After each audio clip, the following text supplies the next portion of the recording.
What would happen if Deku had the Ghoul Quirk? Let's find out. But before we start, please hit the subscribe button, like the video if you like this story. Also consider sharing this with your friends, this really helps. Let's start.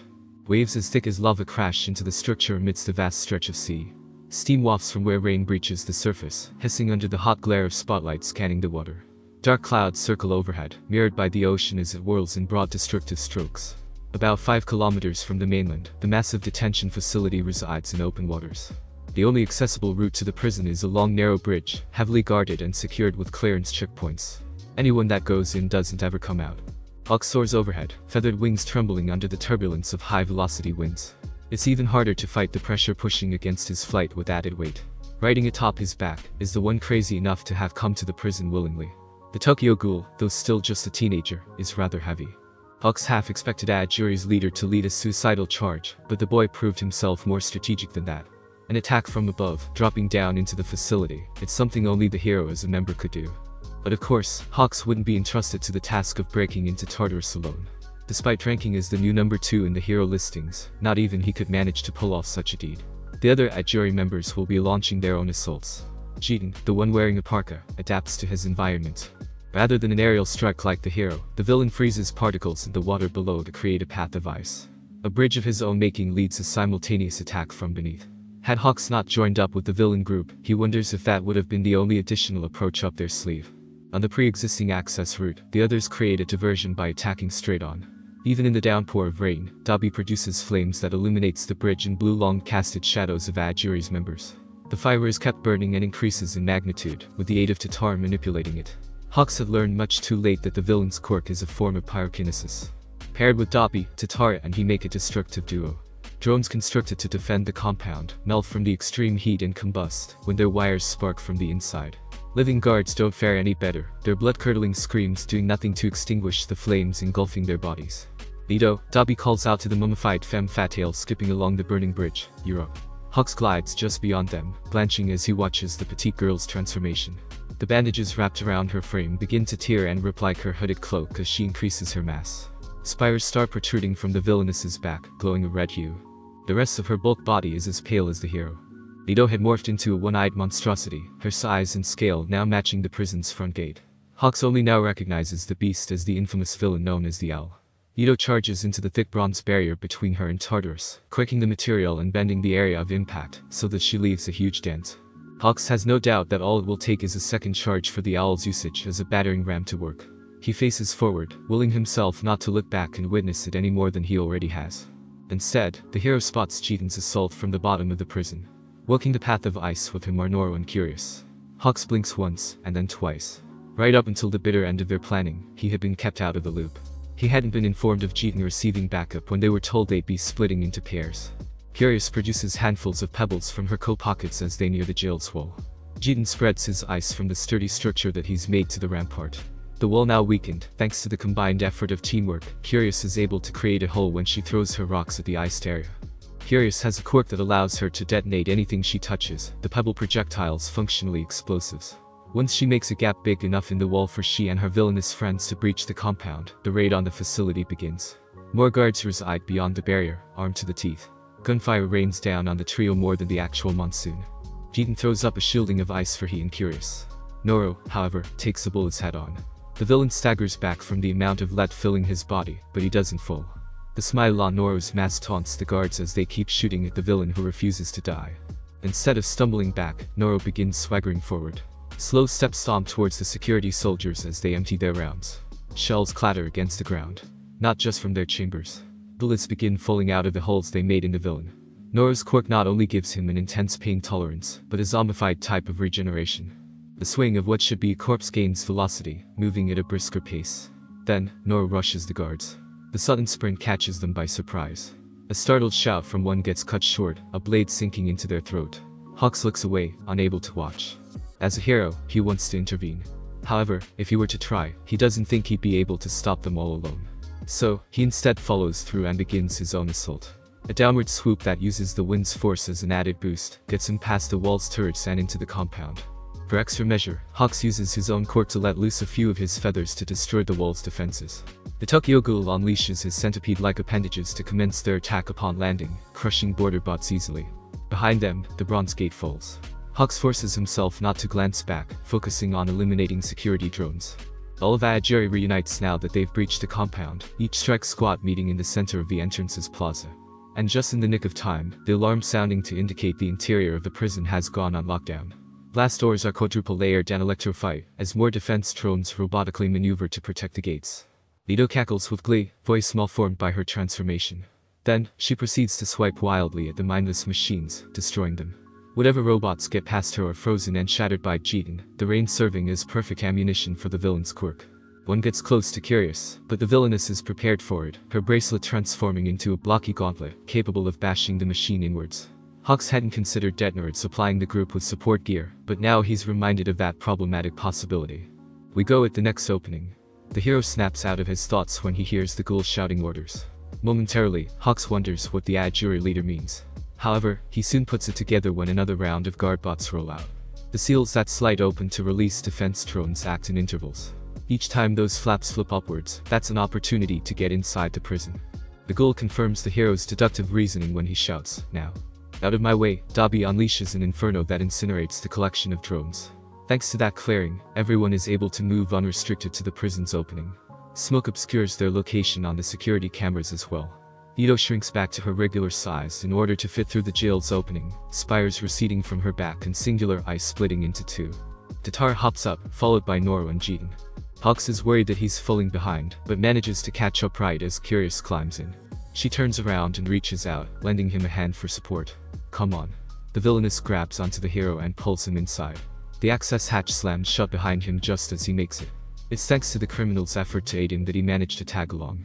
Appreciated, Hux flashes her a smile to show his gratitude, though the expression is invisible in the lightless space until Dabi creates a flame from his palm. By then, the hero has stopped grinning and gasps at what he sees. They've entered the processing plant for the drones. Conveyor belts carry parts around as helper arms put those pieces together. The construction site is massive, unlit and damp, due to its location on the bank of the ocean. Mildew fills the air, and mold climbs corners as water drips down onto the machinery. Sparks suddenly fly, helping Dabi illuminate the area. Hux spots the location of where the bots get their shielding welded on. But where the others are looking, is the maintenance door to get further into the compound. "We have to keep moving," Tatar urges them all to continue their raid. The ghoul nods in agreement, and they hurry to push past the construction site, breaking into a jog. Hux pauses when he sees Curious and Ito lingering a little. A blush dusts his cheeks below his visor when he sees why. Ito's clothes were torn when she transformed, so Curious is lending her the jacket that she brought with her. Suddenly, the sound of gunfire draws him back into the dire situation. Automated machine guns that have been mounted to the ceiling open fire on the group once they enter a corridor. Nora takes the hits with no problem, reacting to the injuries with no more than a flinch. However, Jitan isn't fast enough to create an ice barrier this time, one of the bullets grazing his shoulder. The villain cries out in pain as he grasps the wound. Hux reacts instinctively, using his wings to throw daggered feathers at the ceiling turrets. "You alright?" The ghoul falters and shows some concern for his comrade. Jitan groans, still clinging to the spot where he was grazed by a bullet. Blood seeps through his fingertips, the ice villain not applying enough pressure. "Pussy," Dabi on the other hand mutters his disapproval at how dramatic Jitan is being. He earns a glare from his ally, but he doesn't budge, returning the look with a dry stare. Jitan uses his quirk to frost the flesh wound, chilling the gun scrape. The villain hisses through his teeth as the ice does its work. Once he's stopped the bleeding, Jitan gives a shaky nod towards his leader and dismisses Dabi's disapproval. "I'm fine." The ghoul appears to be apprehensive at first, but responds with his own nod. "Let's keep going then," and helps Jitan to his feet while ushering the others forward. As they run down the hallway, a barrier begins to lower ahead of them. The security system is trying to block their path. Before it can completely shut though, the centipede protrusions belonging to the ghoul lash out and clasp onto the metallic door. The constricting forces struggle against one another momentarily, but it's the system's lock mechanism that gives out first. The centipede appendages push upwards, lifting the barrier. The gears that work the door buckle and break under the pressure. Instead of turrets or drones, the group is met by a living security detail, this time on the other side. Hux worries for their safety, but is mildly relieved to see these guards have been provided with better body armor than the ones at the front entrance were given. When Curious smashes her cubed gauntlet against one's chest, they get knocked back, but don't fold. Dabi and Tatar's combined forces also don't seem to phase the protective gear. The material is more than fire retardant. Though there's still Ito, Noro, and the ghoul himself. Fearing the safety of the guards if those three let loose, Hux springs to action. The hero whips a sentryman with one of his wings, clipping their helmeted head and jogging their brain. It's better to knock them out than for them to die, he figures. Hawk swiftly slides across the room to deliver another decisive blow to the next guard's legs. It makes them topple and exposes their nape where the helmet and protective back padding disconnect. Hawk drives his elbow into the area of weakness, making them go limp. That leaves 4 more that have their guns drawn on him. Hawk unfurrows his feathers, the less than delicate plumage spearing the weapons and driving them out of the guard's hands. Hawk isn't fast enough to stop Noro from attacking one. The villain is just backing him up, but he still feels guilty for not handling it alone. Especially when Hawk hears the wet squelch of a blade sinking into flesh. The guard just died because the hero wasn't capable of doing more than disarming them. Hawk curses himself as he watches the body topple over, now a lifeless corpse. The remaining few are swept aside by a larger centipede appendage belonging to the ghoul, the impact rattling their armor from how strong it is. Hawk hopes the blunt force only shattered a few bones and didn't kill them. He glances at the security camera mounted above him, flashing it a quick pleading look for them not to send more guards. It's not just a risky move on his part should the jury members notice, but it's less than likely for the people manning the security system to notice themselves. Still, he can't help but take the chance and try to risk it. It doesn't hurt to try, he tells himself. Then he's following the villains deeper into the compound, prepared to hurt more people should anyone get in their way. Hawks is surprised that they aren't busting everyone out. They pass a lot of the cell doors, not bothering to give them a moment's glance. Since they went through all the trouble of breaking into the most heavily guarded prison ever, the hero figured the villain group would make it worth their effort. And yet, it seems Jerry has a very specific selected few in mind. Hawks worries who out of everyone kept in Tartarus will they seek to release. Criminals with a wide range of quirks are locked behind the jail's walls. The villains are divided up among 6 cell blocks, depending on the danger that their quirks represent and the severity of their cases. Considering Jerry has gone past half of those cell blocks, Hawks can only assume the group is after the worst of the worst. The more dangerous the individual, the deeper they are kept within the prison. The deepest level of the prison is B10, located 500 meters below sea level. Where are we headed? Hawks tries his luck a little, and hopes his suspicions aren't true about how deep they're going to go. Dobby finishes roasting a few security drones before reconjoining with the group as they venture into the next level. B10, and the Tokyo Ghoul's answer, confirms the hero's dreaded theory. Jerry is hoping to release the strongest, deadliest, most dangerous of convicts. Considering the team's lineup is already formidable, Hawks doesn't want to imagine what the additional members will be like.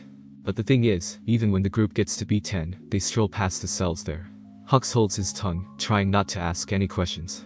He can see Curious has just as much barely contained curiosity. Eventually, the team comes to a stop. It's a dead end. Or so it seems. Behind the yellow eyes are covering his face, the hero's eyes widen in terror. He knows exactly who Jerry is after now.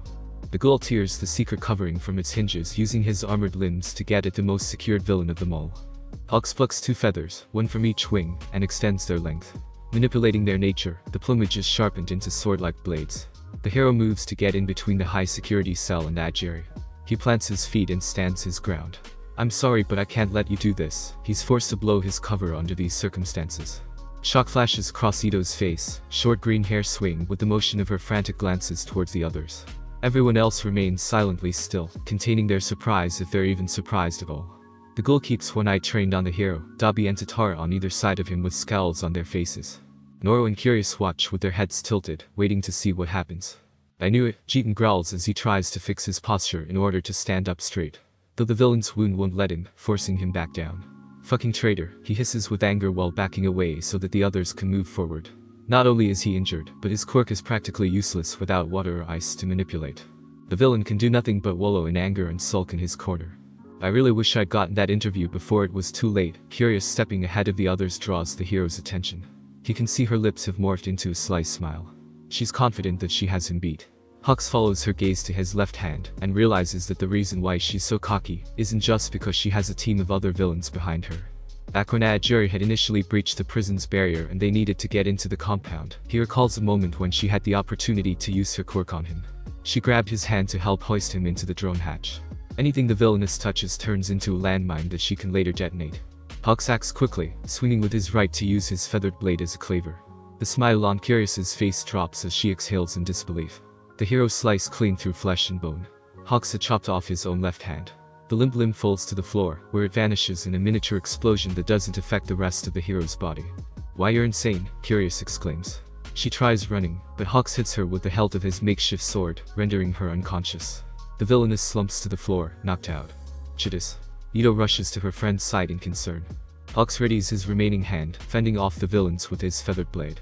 The stump on his left drips as it bleeds. He breathes steadily, trying to slow the rate of his blood loss. That's right. You don't want to mess with this cuckoo bird. He hopes that they won't see through the fake bravado, but knows full well that they had him beat even before the hand handicap. He's dreadfully outnumbered, and his quirk doesn't bode well within such an enclosed space. The Tokyo Ghoul raises his arms, signaling on either side of him to his allies. Dobby, he calls to one and then the other, Totoro. Right. Hawks had almost forgotten about the fire users. Judging by their leader's decision, the ghoul must know the hero's weakness is that his wings are prone to being extremely flammable. And I was just starting to warm up to you. Blue flames ignite along Dobby's arms and spread towards his shoulders as he approaches the hero. Hawks wants to give a retort about how cringe-worthy the villain's pun is, but he's much too concerned with the threat that Totoro poses when Dobby's flames move pyrokinetically. Hawks starts to the side, avoiding the first burst of fire.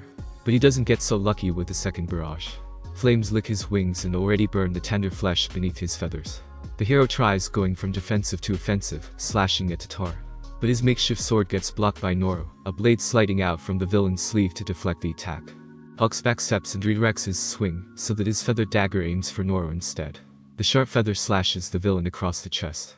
But just as quickly as blood is shed, Noro heals. Leave him alone, bird brain. Ito suddenly charges in and rams Hawks from his side. Fortunately for the hero, it was a reckless spur-of-the-moment decision from the villainess. She doesn't have her quirk active, so her size and weight barely does anything to harm him. He shoves her off as rough as he can before pursuing Totoro. But the pyrokinetic villain sees the attack coming this time, retaliating with a kick that nails the hero in the gut. Hawks doubles over, but not before bringing up his feathered blade as a countermeasure. His instinct saves his life, the makeshift sword blocking a strike from Noro. Hawks swings with all the strength he can muster, knocking Noro's blade away. Then he pushes forward, feathered sword stabbing the villain through the chest. Impaled, Noro staggers back a step. Hawks doesn't relent, he pulls back on his weapon, so that it slides out before swinging again. This time, the hero beheads the villain. Noro. Ito cries out from her place on the floor. But her panic appears to be misplaced when the headless body doesn't topple over. Yay. She's shocked to see Noro waving around as though he's searching for something. When the body bends over to pick up his decapitated head, she realizes that Noro truly was searching for something. The zombie-like villain reattaches his head, twisting it on like it just needs to be screwed in, regenerative quirk doing its work. That's enough. The Ajiri leader watches as his subordinate recovers, but quickly returns his attention to the hero responsible for the beheading in the first place. Centipede appendages sprout from the ghoul and pursue Hawks.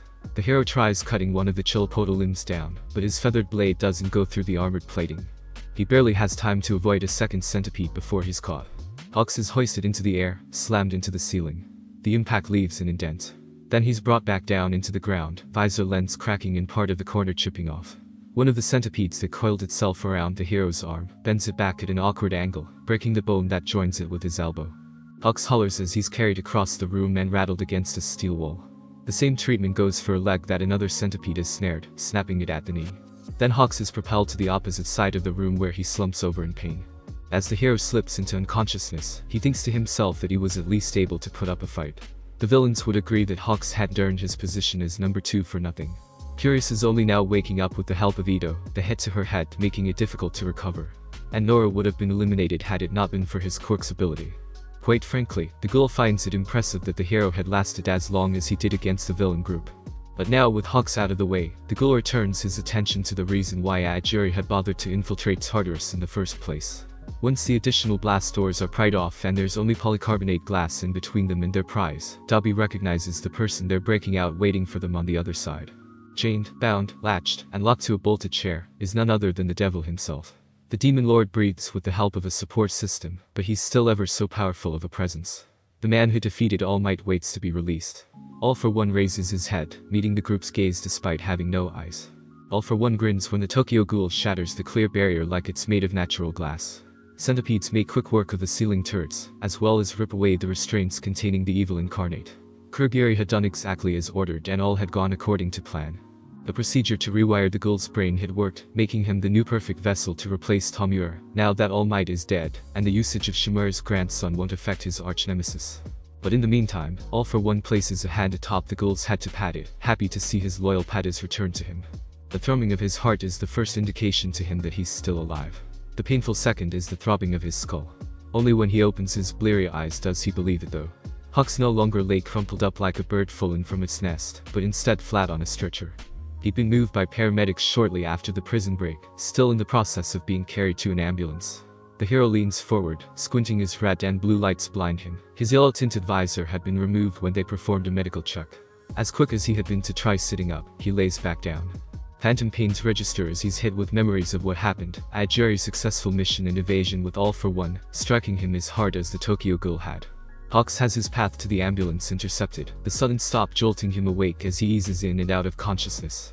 Hold on, a familiar underground hero holds up a hand to halt the medics, before using that same hand to signal for an equally familiar detective to come over. He's awake. Eraserhead and Detective Tsukauchi approach Hawks from either side of his stretcher. Are you able to speak? The detective winces when he catches sight of the hero's injuries. Hawks stirs as he tries to reply, mouth practically swollen shut. Despite the lack of vocalization, Tsukauchi takes the movement as a sign of acknowledgement at the very least. The detective quells his concern and asks, what happened? Hawk struggles to say something, swallowing his own saliva in an attempt to make it easier. After some more strain, he eventually manages to croak out, All for One. We know. Tsukauchi hardens his expression. Mouth set in a grim straight line, he doesn't say anything more despite thinking a whole lot of thoughts. The detective shoots the underground hero a quick glance that's met with a similar look.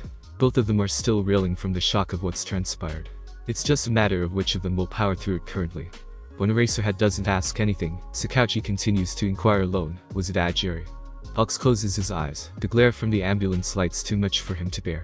Without much else to see, it's easier for the hero to visualize the memories inside his mind. Ghoul. To this. He remembers being thrown around like an animal's chew toy, and can't suppress the small shudder that runs through his aching body. Tsukauchi and Eraserhead share another glance. Something unspoken gets conveyed between them. Then the detective is looking at Hawks again, trying to determine the ghoul's involvement. Though it seems obvious as he asks, he tried to kill you. Eraserhead narrows his eyes as he directs his gaze towards Tsukauchi, just short of glaring at the detective. If Mirio wanted him dead, he'd be dead. The underground hero speaks with a tone meant to remind the officer of all the crime scenes they'd seen while working the Tokyo Ghoul's case. But Tsukauchi hears a different tone coming from the underground hero. He hears the same type of tone that Aizawa uses during his day job as a teacher, while referring to his students. It's the defensive type of voice a father would use to defend their child. Or he just got lucky. Tsukauchi hisses a warning for the underground hero not to push the issue, though the detective isn't so sure himself, whether he's referring to Hawks as the lucky one to not have died or Midoriya to not have killed the number 2 hero. Tsukauchi tries lightening his tone to be as gentle as he'll allow himself to be when broaching this part of Aizawa anymore. I know you care about the kid. But Aizawa interrupting makes it difficult for the detective not to raise his voice. But we're way past feelings at this point. Tsukauchi talks over the underground hero. While still having traction, he continues. If you can't overlook your personal attachments, then I'll have to take you off the case. He busts out the big guns, and hopes he won't regret making such a threat. Aizawa looks shaken by the warning, as expected. But the underground hero quickly recovers, tough expression covering up his betrayal as a face mask. You can't do that. Eraserhead speaks evenly as though he's trying to negotiate. I can and I will, but Tsukauchi doesn't waver. The detective meets the hero's gaze with a firm but compassionate stare that he refuses to break. Aizawa holds the gaze. Not so long as I provide results, and produces a folded photo from one of the compartments around his waist. Tsukauchi raises a curious brow before taking the picture and unbending it. Detmerit is supplying criminals with weapons using their own private stock. The underground hero explains that the black market armory in the photo is what he's uncovered before gesturing to Tartarus and adding, and this is just a distraction. Tsukauchi looks up from the picture in his hands, staring at Eraserhead incredulously. When he sees that the underground hero is dead serious, breaking out All for One is a distraction. The detective can't take it anymore. Aizawa holds up a hand to stop Tsukauchi from blowing up. The gesture doesn't do much to pacify the detective's anger, but it does give the underground hero some time to explain. Maybe not purposefully, but it is distracting you from the fact that there's still an army of villains we'll have to fight as well. Aizawa's hand starts to lower itself when he sees Tsukauchi's expression changing. If we can cut off their weapon supply, then we can stop them in their tracks. I can only spare so many officers. Tsukauchi rubs his temple with his thumb and index finger when he realizes the underground hero has a point. The detective looks at Hawks. The hero has long since passed out during their conversation. And which would you think is more worth prioritizing after what happened in Kamino Ward? Tsukauchi waves for the medics to cart the hero away, while returning his attention to Aizawa. I agree that All for One is a major threat. Eraserhead watches Hawks be put into the ambulance with a somber mood. Only after the back of the vehicle's door slams shut and it begins driving away, does the underground hero return to his usual uncompromising state, but we don't know where he is. Something reminiscent of resolve overcomes his features. Not like we know where we can grab these criminals' cargo. Tsukauchi can't contain his initial bewildered reaction. He thinks himself as crazy as Aizawa, since the underground hero is actually making some sense. Fine, the detective sighs as he finally caves in. We'll do it quietly. Then he reaches into his overcoat to grab a pack of cigarettes, needing to blow off some stress. Last thing we need is to cause people to panic. The first puff of smoke matches the clouds hanging overhead. Aizawa looks up at the sky, where the rain has dried, and the night has become fogged up like a glass sphere. Nezu still plans for the UA festival to proceed as usual. He returns his gaze forward to address Tsukauchi, while recalling the hero school's agenda. It'll be our own distraction. Little does the underground hero know that the UA festival falls right into All for One's plan as well. The Demon Lord steps into Redestro's office, sporting a suit without a tie that somehow seems more fashionable than what the business owner's outfit looks like. Trailing behind the villain is his pet ghoul. Before Redestro can even react, he's struck down by the animalistic attack dog. And All for One takes the man's office chair as a throne. When the phone line rings, the Tokyo ghoul answers it like a secretary. "I'm sorry, but Detnorid is under new management. You may want to call back at a later date." The professionally polite and courteous tone doesn't match the being that just obliterated the Meta Liberation Army's former leader. But when the ghoul holds the phone out for his master to take, his next vocalization does sound properly placed. "It's for you." All for One grins as he accepts the phone call. Perfect timing, already aware of who is on the other end of the line. Another boy, forcibly controlled by the villain's powerful influence, resides behind UA's less than protective walls. A traitor to the hero school that worked for the League of Villains and continues to work for the Demon Lord, is about to leak crucial information about the upcoming school festival. "Why yes, as sensei," a timid quivering voice agrees with the ultimate evil. "It'll be the perfect place and time." The war declared by Redestro is about to take place a lot sooner than planned. The time and place for the battleground has been determined. The army of villains has been amassed. The UA Cultural Festival is where the final fight between good and evil shall transpire. It's as though someone has their eyes on him. Watching. Waiting. However, every time that Aizawa turns around, he only sees the iris of fire that looms overhead in the sky above. Paranoia has him constantly glancing upwards. Clouds move in shoals, equal parts of the firmament shades of blue. The windowed structures of UA glint and glow, the tangerine mountains touched by the bright sunbeams. But below that, there's a pink pigmentation. The sun is starting to go down. So the fact that Aizawa can't shake the feeling of somebody staring him down, means that there's something other than that out there. The cultural festival goes as it does every year. Classes crowd one another's stands as they try besting one another in friendly competitions. Performers entertain the masses, and laughter fills the air. The same as every year. Except this time, the air feels heavy to Aizawa. It's practically vibrating with raw, untamed energy. In all his experience as an underground hero, he senses the feeling as one of danger. The other teachers seem to have noticed too, standing upright and appearing more alert of their surroundings. Only the students and their visiting parents go about their day obliviously. It's a wonder the festival hasn't been called off, but the underground hero supposes gut instinct isn't enough of a validation to cancel everybody's fun. Somewhere among the masses, Himiko had disguised herself in order to chaperone Iri around the festival. Aizawa wonders if the girl's own experience as a villain has alerted her to the same feelings he has, or if she's as ignorant as the rest of the crowd. He hopes for both the girls' sake that Himiko sense danger, and is working on getting Iri away. It takes all of his willpower not to search for them himself amidst the horde. Nezu had stationed him by the barrier, and he has no intention of leaving his post should something transpire. Not so long as he can hold off whatever the danger is that he senses should it come through the front gate. The beating of a drum comes from a broad wooden stage. The dramatic build gets some of the crowd to venture over, interspeaking as they gather to see what's about to be unveiled. Aizawa spots Todoroki preparing just beyond the stage curtain, his class ready to put on some sort of musical performance. Shinso also notices the hero student, flashing an encouraging thumbs up, the two having gotten close since the disappearance of their mutual friend. Todoroki returns the gesture, albeit awkwardly sideways. But the feeling of somebody watching the teacher watch them returns full swing, redirecting Aizawa's gaze to what's above. The crystal sky cracks, a split where the bright blue darkens. A wisp of purple seeps through the slit, and then the entire layer holding back that murky fog shatters. Aizawa's eyes widen when he recognizes the warp gate as the same one from the USJ attack.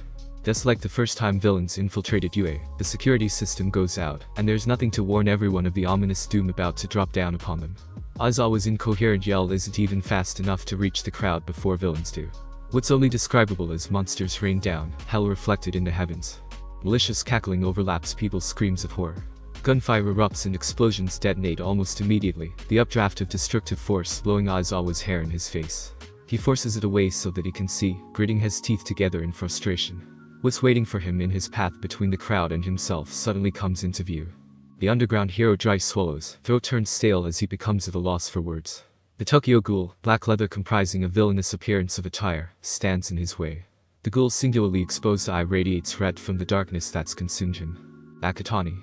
Aizawa breathlessly utters his disbelief as he tries comprehending the boy's transformation since the last time that they saw one another. Dark-dyed hair has now become completely bleached, white locks blowing in the Shen wind. A fire has broken out. Stands for food and games burn behind the ghoulish visage. Catching an intake of smoke in his lungs, Aizawa nearly chokes on his own words, Aizuku.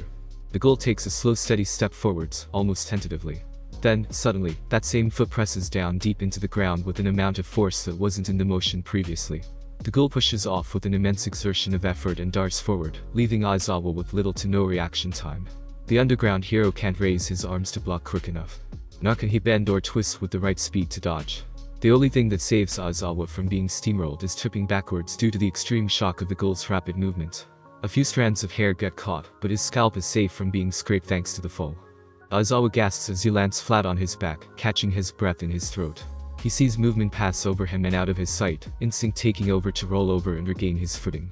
When he gets upright, he realizes that it was the ghoul that landed behind him. He was rushed. He's about to be rushed again. He staggers to the side as the distance is closed. This time, a nail scrapes Aizawa's cheek like a razor-sharp claw. The underground hero puts a guard up, arms defending his face as he jumps back. He doesn't get the chance to brace for the punch that pushes through his block and smashes his nose. Aizawa nearly trips a second time, fumbling with his footwork as his head gets jarred. His vision swims and his hearing is underwater. His face is wet. It takes the copper taste on his tongue. Once the drip page seeps through his lips, that Aizawa realizes the liquid pouring from his broken nose is blood. The underground hero had taken punches from strength enhancers before, but to be damaged this badly by a hit from a kid really shakes him up.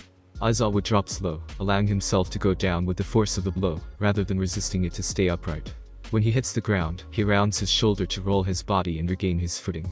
The ghoul's gnarly fangs gnash together on his mask, get right up in Aizawa's face, forcing the man's back to bump into a burning food vendor. The fire scorches the fabric of the underground hero's suit.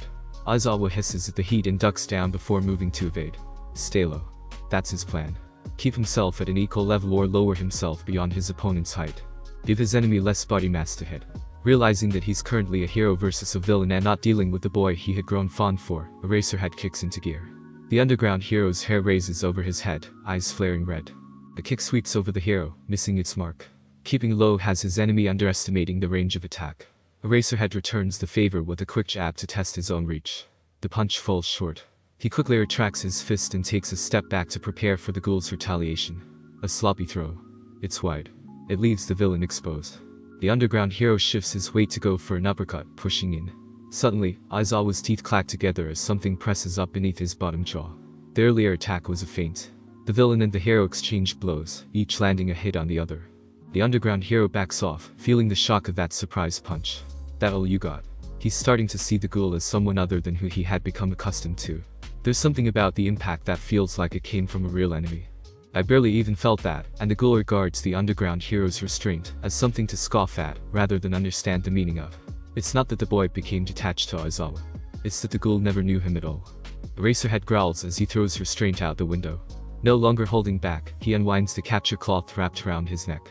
The ghoul raises an arm to intercept it, the fabric wrapping around the villain's wrist. The hero tugs. The villain falls forwards. Killing the innocent, Eraserhead drives a knee into the ghoul's face. When bended back, the villain leaves his stomach open for a gut punch that the hero doesn't miss. Feeding as you desire, the underground hero lands a punch that causes the villain's mask zipper to cut his lip open. Eraserhead drives his foot into the ghoul's chest, knocking the wind out of the villain. Children have lost their parents by your hands. The hero continues his assault with 2 jabs to the abdomen. The villain swipes an arm, lashing out desperately in an attempt to counterattack. Eraserhead ducks under it before using his capture cloth on the outstretched arm to flip the villain. The sadness, a hard strike to the left cheek, the loneliness, a stronger blow to the right side, the emptiness, and a finishing uppercut. Aizawa stands over the ghoul, eyes still radiating red. The feelings of those left behind. He grabs the villain by the front of his shirt to pull him up. Have you ever imagined what that's like? Embers float around the 2 fighters, landing in between them where blood drips into a small puddle. Aizawa then thrusts the ghoul backwards with a rough shove. He closes his eyes, quirk reaching its limit the same time that his emotions do. Or were you playing me the whole time? Tears begin leaking out as Aizawa vents his frustration. Without Eraserhead's quirk active to suppress the villain's abilities, a thought screams even louder in the boy's head than the underground hero can shout. Embrace the ghoul. It's feeding time. A savage screech tears through Aizawa's cry as the ghoul rips open the zipper covering his mouth. The villain springs to be skybound, mouth wide open. When the ghoul lands, his teeth find themselves buried in Aizawa's arm. Blood gushes forth, and the monster takes a bite out of the hero's flesh. Aizawa rips his arm away, losing a chunk of it. Then he's knocked on his back by the ghoul's elbow. The villain has regained the upper hand, blood-stained teeth morphed into a gruesome grin. But then that toothy smile falters, corners of the mouth twitching as his eye loses its dark expression. Another horrific scream escapes the ghoul's throat as he throws himself backwards. Aizawa watches helplessly as the boy scratches at the base of his skull, trying to claw out his own brain. The ghoul falls to his knees, heaving heavily. The underground hero glances over his shoulder to see if there's anybody else within the vicinity that can help or needs help. But his heart skips a beat. Please run, eyes drawn back to the boy in front of him, where he hears the strange desperate plea. Aizawa isn't so sure that he actually heard it until the pleading comes out a second time. Please, run, just more labored. The emerald eye that Aizawa sees when the boy looks up doesn't belong to the ghoul that he had been fighting. If you don't. And the voice that had been speaking before no longer sounds threatening as of now. I'll kill you. There's a trembling tone that belongs to someone who's afraid of themselves, just like the boy had been when they first met. Aizawa tries to get up by propping himself up on his arm, but realizes too late from the sharp stabbing pain that he used his injured one. You can't fight in that condition anyway. The kid notices Aizawa's strain and continues begging, please get out of here. Aizawa falters, unsure of what to call the boy. He tries leaning forward to say, Akatani. Go. But flinches back when he's opposed by a vicious snarl. The boy's face is contorted into a furious expression that reactivated his Kakugan. But slowly, the rage dissipates. And the boy is back to sheer desperation. Please. A single tear rolls down his exposed eye as he cries out, don't make me take another life. Not yours. Aizawa wobbles as he forces himself to get up. He wants to go over to the boy and wrap him in a hug. He wants to be there to help. After all this time, he doesn't know how he can just walk away. And yet, Aizawa turns his back on the ghoul. And he walks away. He knows that Akatani can't control himself. That Izuku has long since been mentally broken. And that there's nothing he can do for the boy right now. Aizawa searches through the fire and smoke of the burning festival for Iri and Himiko instead. If there's one thing that he'll do right, that he won't compromise for, it'll be ensuring those girls are safe. He considers calling out for them, but stops short, thinking of the villains he might attract instead. And in the event that they do hear him, he wouldn't want them getting hurt trying to reach him. Aizawa carries onwards, avoiding the flames as best as he can. The ghoul's head burns like hell just the same. Sweltering heat brings him to his knees, but his mind is elsewhere. The battle taking place at the festival surrounds his internal one. Izuku Midoriya finds himself at the mercy of what he's become. A monster. The ghoul. Centipedes as thick as pythons slither the same as snakes, circling him as though he's their prey. The boy's green hair whips his face as an updraft comes from below. The chambers of his mind have begun to open, hot air turning him red. Staring back across the stretch of subconsciousness, a near-splitting image of himself is in a similar predicament. Akatani Nakumo, the identity made to replace Izuku Midoriya, has materialized as his own living being with his own set of thoughts. Centipedes close in on the twin, skittering on many legs. He too has to shield himself from the updraft of the opened ID well, black hair blowing about. Akatani becomes paralyzed with fear when he sees what begins to emerge from the depths of his shared psyche. The centipedes lead into the chamber, connected like cords running to a server. They're a hive mind of the ghoul that begins to raise himself up. The leather stuck to his body is as nauseating as the insects. What terrifies Izuku and Akatani the most, however, is that he shares the same face as them. The only real difference is the bleached white hair and sadistic smile. Red eyes radiate with malice rather than green liveliness, seeking only death. Don't forget who is in control. The voice that leaves the ghoul's mouth compels the other personalities to bend their wobbly knees. They realize from the way the ghoul sounds that this creature claiming residency in their body is not the same as them. The centipedes that had been toying with the twins wrap around the boys like hardened lassos, capturing them. They scream. The ghoul cackles. Izuku and Akatani are railed into the chamber, fish with hooks in their mouths caught on a line, about to be stuck in a barrel. The dark chamber is a familiar hell worse than the flaming festival. The dungeon is where this personality developed. This is where torture transpires. Fingers on the floor, raw and decayed. Dried blood beneath torn toes. Bound helplessly. Akatani howls, a caterwaul of anguished throe. Izuku experiences the same paroxysm, writhing while bawling. Both boys cry out, but only the centipedes clawing at their flesh can hear them. Within the festival's inferno, another explosion erupts. It takes but a moment for Katsuki Bakugo to fly through the flames with feral ferocity. The blonde boy looks at the ghoul ahead of him, daunted by the gnashed teeth and pale hair hue. Koch-chan. Izuku recognizes his childhood friend, but his childhood friend doesn't recognize him. The ghoul reaches towards his face, blackened nails sharpened as scalpels. He claws at his flesh, shredding the skin and ripping muscle tissue. A layer gets peeled off as though his identity is but a mere mask. What lies underneath had been wearing the faceless one. All for one grins from within the exposed part of the ghoul's face. He assimilates the boy's body while opposing the boy's past. Do you really believe you can defeat me? Sakura trees dance to the festival's music, pink petals getting blown into the crowd by a protracted breeze. Eri is captivated by the cherry blossoms as her long white waxen hair gets caught up by the wind. Himiko, on the other hand, feels the heat wafting through her blonde locks. She recognizes the warmth as one different from the sun's radiation. Quickly, but also subtly, Himiko slips Eri's hand into her own. She locks their fingers together so that they don't become disconnected when she pulls the smaller girl against the crowd's traffic. The duo of girls fight the current as they head towards the exit. Himiko senses danger in the air. She tugs Eri in the opposing direction of that feeling. But it's too late. The light from the sun is blotted out by a swirling dark cloud. Fog floods the oxygen, and everyone's joy is shrouded in shadows. The blonde recognizes the familiar warp gate, but there's nothing welcomed with this reunion. Himiko lifts Eri, moving without hesitation. Before anybody else can, before the screaming breaks out, she begins to run. Shoulders deck her as everyone flees in the opposite direction, but she doesn't give in to the current. Himiko braces herself and pushes through. Villains that Himiko has never seen before begin to descend upon the festival. Eri shrieks as tents start to catch fire, and corner stands explode.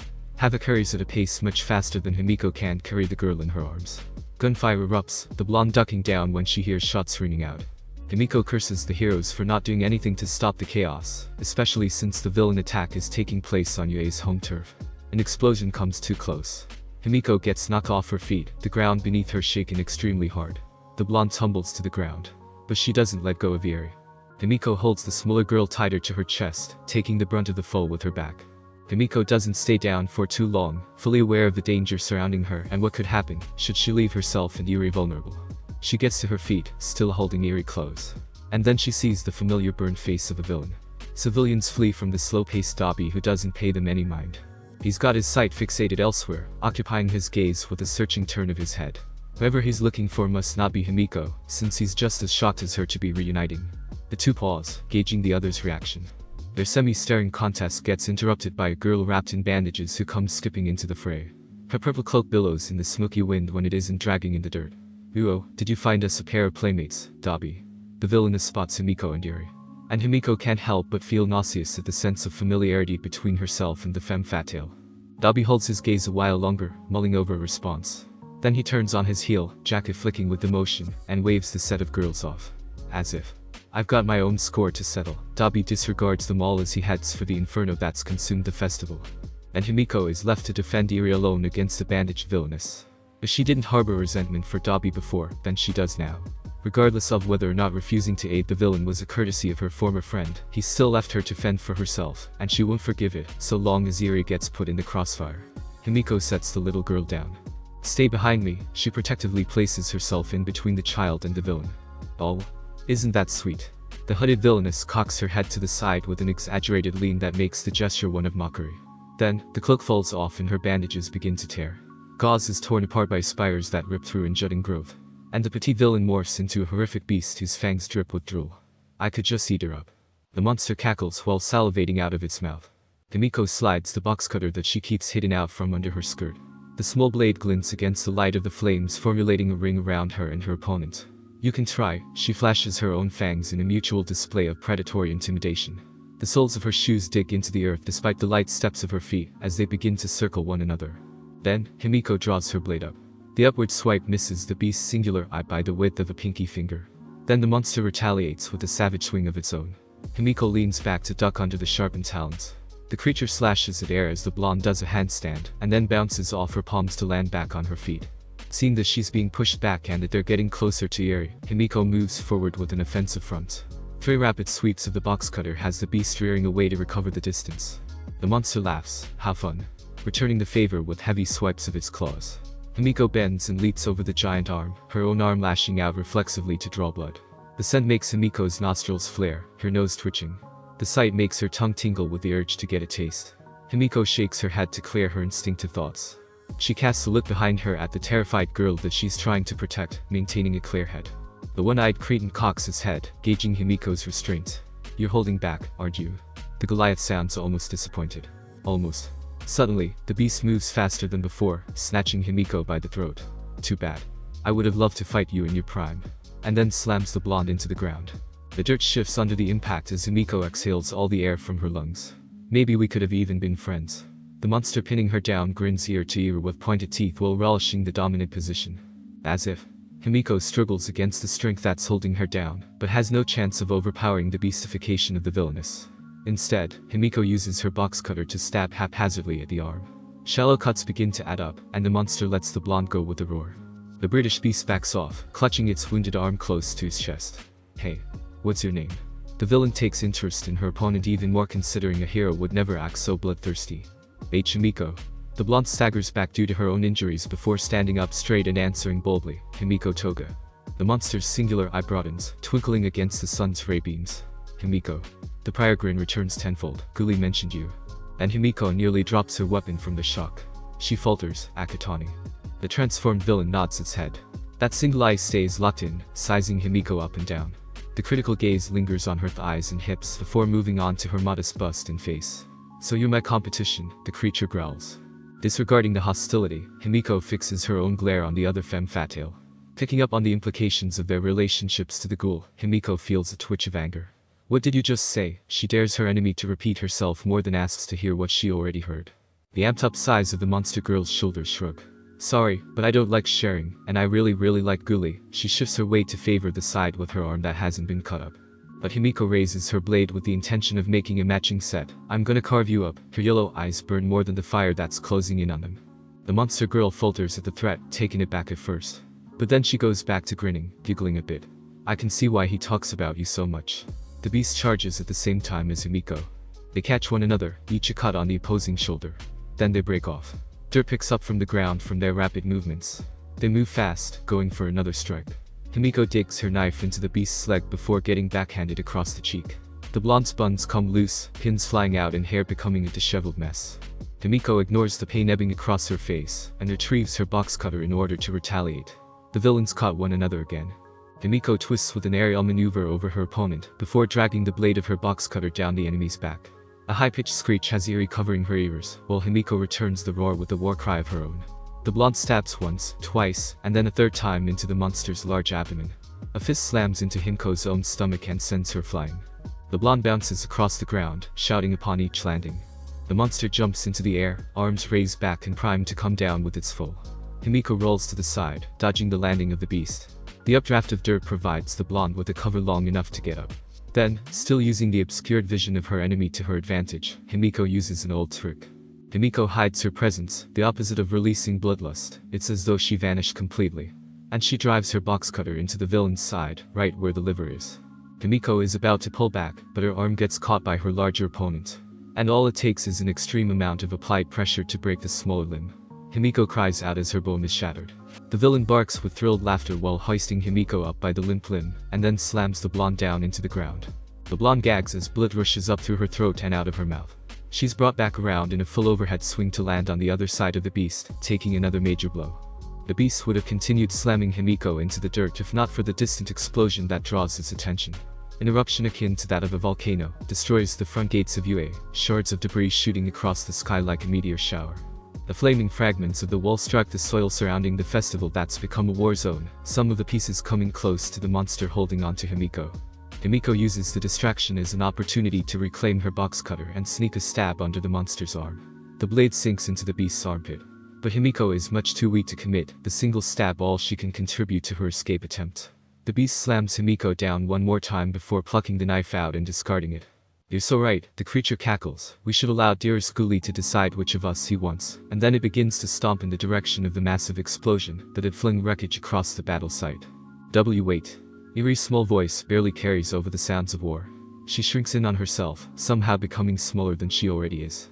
She watches as her big sister gets dragged away into the inferno that's only grown more wild since it started burning the festival.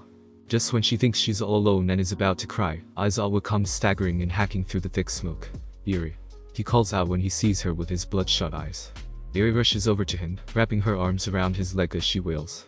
When the stage curtains peeled back, Todoroki had been expecting the crowd to be screaming, just not like this. Civilians topple over one another as they scramble away from a dark void in the sky. People climb hand over foot to not be trampled on, clambering about in an awkward panic. Instead of cheering with enthusiasm at the top of their lungs, everyone is crying out in horror. Shoulder-decked and then knocked around some more before losing balance amidst the horde is Hitachi Shinso. The insomniac locks eyes with the hero student as he goes down, a silent call for help among the loud yells. Shoto gasps, exhaling the feeling of initial shock. Then, his training towards being a hero kicks in, and he jumps into the frenzy to save his friend. Behind him, Shoto can hear the class rep belling orders. He ignores the shouting, allowing it to blend in with the rest of yelling. Shoto instead focuses on finding his friend. People shove and push, not caring how rough they are towards others, undiscriminating regardless of age. Shoto nearly gets overpowered a few times by people of larger or taller stature. At one point, the hero student has to return the tough treatment by brushing back against the hard shoulders. An explosion goes off somewhere. The detonation could have come from any direction. All Shoto knows is that it buys him some time to get deeper into the sea of civilians without anyone fighting him, since they all falter in fear. Suddenly, an elbow catches Shoto's jaw. The scarred boy bends his head back with the blow, startled but able to repel some of the force. He whirls on the one responsible, expecting to see a panicked parent or someone along the lines of that. Instead, he finds himself face to face with the costumed goon, a villain. The thug wields a machete, raising it over their head. Shoto braces himself, raising his arms reflexively to shield his head. Before the blade can swing down though, something hits the villain instead. A pebble bounces off of the criminal's helmet. The villain grunts before spinning to face the perpetrator. Shoto is shocked to see Hitachi standing tall, wielding a second bigger rock to throw. Hey! The Gen Ed student calls out despite having already gotten the villain's attention. Hitachi tosses the rock, but this one misses its mark. Regardless, Hitachi doesn't lose his bravado. Why don't you try picking on me instead? The purple-haired boy tries goading the criminal with a gesture that ushers him to come close. The villain points his machete like an accusatory finger, you wait your turn. But he never gets to finish his threat. Hitachi smirks, his quirk taking effect. The criminal successfully brainwashed. The controller nods in the direction of UA's gates and orders, go take a hike somewhere else, to make them leave. Shoto massages his jaw, wincing from the stab of pain he feels when speaking, you're okay, but he'd rather be the one that took a blow than Hitachi, relief settling over his features when he sees his friend didn't get run over by the stampede of panicked people. You came for me. Hitachi is just as surprised to see his friend among the chaos. He hadn't expected anyone to risk their life by thrusting themselves into the anarchy, let alone for him. Of course, but Shoto nods as though it's a simple gesture that nobody would second guess. Thanks, Hitachi allows a small smile to grace his lips. Though his happiness doesn't last for long. He's reminded of the severe situation by returning his gaze to his surroundings. So what do we do now? He doesn't even see the hero student performers anymore. The stage is burned and toppled like much of the area's structures. Evacuate like everyone else. Shoto glances in that same direction before turning himself the other way to lead them through the bedlam. Hero teachers have their hands full with some of the more notorious villains of the invasion to help anyone escape. It's up to them to do it themselves. Hitachi begins following Shoto through the crowd, twisting and turning to slip past anyone in the way. He glances over his shoulder one last time to make sure there's nobody that they're leaving behind. That's probably a good idea. Son of Endeavor. And that's when a woman with blue skin seemingly comes out of nowhere.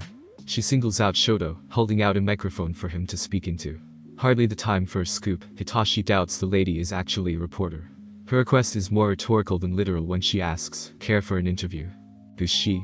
Hitachi leans close to his friend, so only he can hear the low whispered question. Probably another villain. Shoto confirms the Gen Ed student's suspicions with an equally low decibel growl. Frost starts spreading from the hero student's fingertips as he protectively steps in front of Hitachi. You should get out of here. Leave her to me. I'm not gonna abandon you. Hitachi shakes his head incredulously. He looks around for something to use as a weapon, fortune favoring him when he finds a wooden plank. The boy wields the blunt object like a bat, standing beside Shoto. Then you can die together, but the strange female villain isn't their only threat. Hitachi whirls around to see a man snuck up behind them. Another criminal. This one wears a red mouthpiece and a white cloak with equally colorless hair. Hitachi moves in reverse until his back bumps against Shoto's, each of them covering the other's blind spot. Oh great, the Gen Ed student grumbles in complaint over the predicament as he faces down a villain. I told you to go, Shoto hisses in mutual displeasure as he occasionally glances back to make sure his friend is fine fending off the newcomer. Nobody has made a move yet, but it's only a matter of time. Kid's right. You should have ran while you had the chance. The villain opposing Hitachi gradually steps closer. Can both of you just shut up? Hitachi raises his weapon a little higher, so that he's prepared to take a swing. His waist twists the same time as Shoto's, so that they're closer together with their guard as he says, "How am I supposed to get into the hero course, if I can't stand shoulder to shoulder with the current students?" Shoto blinks when he hears that, but remembers Hitachi's dreams to become a hero thanks to the declaration. He stops looking back, very well, and trusts his ally as an equal. The hero student darts forward the same time that Katsuki Bakugo does during his own battle. The brash blonde barrels at the Tokyo Ghoul to unleash a barrage of explosions, each detonation a massive output from the palms of his hands. The ghoul shields himself with a centipede, but the appendage is more than a sacrificial limb. Plated armoring leaves the limb unscathed from the blasts. Fire snaps at Katsuki the same time as second Chilopota does. Like a living firecracker, the hero hopeful takes to the sky via controlled bursts, in order to get away. "You fucking idiot." Katsuki shouts through a mixture of pain and anger, as the skull pendulity lances his side. It's hard to twist in the air, maneuvering with the injury now especially difficult. "Why the fuck would you join up with damn villains? Just cause of your fucking quirk." The blonde just barely dodges the next set of centipede pedipalps. The ghoul's visible eye flares red from below, tracking the hero student's movements. "Who do you think you're talking to right now?" A low growl escapes his throat as his appendages pursue the explosive teen. "Your childhood friend." The inquisitiveness is so eerily calm before the angry bite, he's gone. That Katsuki flinches back and lands on the ground. All that remains. Wind picks up dust between the two fighters as the ghoul presents himself, "Is me." Katsuki sneers at his enemy, raising a palm as though he's aiming a cannon. The blonde grasps his wrist with his other hand, stabilizing himself and positioning his aim. "Yeah, well, all that remains is a real shit stain, and a concentrated blast beam shoots out from a single point, AP shot." The ghoul raises a centipede in front of himself as a shield. The laser pounds the armored limb. And does nothing. Smoke billows from where there should have been a scratch at the very least. Katsuki throws his hands back and uses his next set of explosions to propel himself forward. The ghoul prepares for a follow-up attack. But the blonde stops short, instead creating a sphere of light between his hands. The explosion is a large-scale flash rather than a burst of flame, blinding the ghoul momentarily. Stun grenade. Katsuki shouts the move's name to further distract his enemy while circling around the centipedes in his way. The ghoul yells in a fit of anger while whipping at his blinded peripherals with his armored limbs. Instead of hitting Katsuki, the appendages slice through the air. The hero student took to the sky again, aligning himself with the villain's placement from above. His location rediscovered now that the ghoul's vision has recovered, Katsuki begins propelling himself faster. He moves in a circular motion, creating a flaming tornado that confines the ghoul in a ring of fire. The cyclone begins building up oxygen as fuel for an incoming explosion, much stronger than the previous blasts. The ghoul roars with rage a second time. Howitzer impact. Katsuki collides with his target at the exact time he releases the built-up explosion. With the effectiveness of an actual missile, the shockwave destroys the site surroundings. Yue's barrier bursts open, the fragmented parts dispersing in a heated scatter of debris. Flames stretch across the land, scorching grass. A crater of ash is left in the wake of destructive force. As smoke clears away from the blast zone, Katsuki pushes himself to his feet. His equilibrium is off, making him stagger as he tries to remain standing. The palms of his hands slick with sweat are now also drenched in blood, hands singed from the extreme overuse of his quirk. Red liquid also leaks out from his nose, dribbling down his chin. What sucks is that he can see his opponent didn't take any visible signs of equal damage. Centipedes unfurrow from a cocoon of their own making, armored plating having shielded the ghoul from the blast at the last second. The villain remains untouched, but the glare in his singular exposed eye harbors resentment.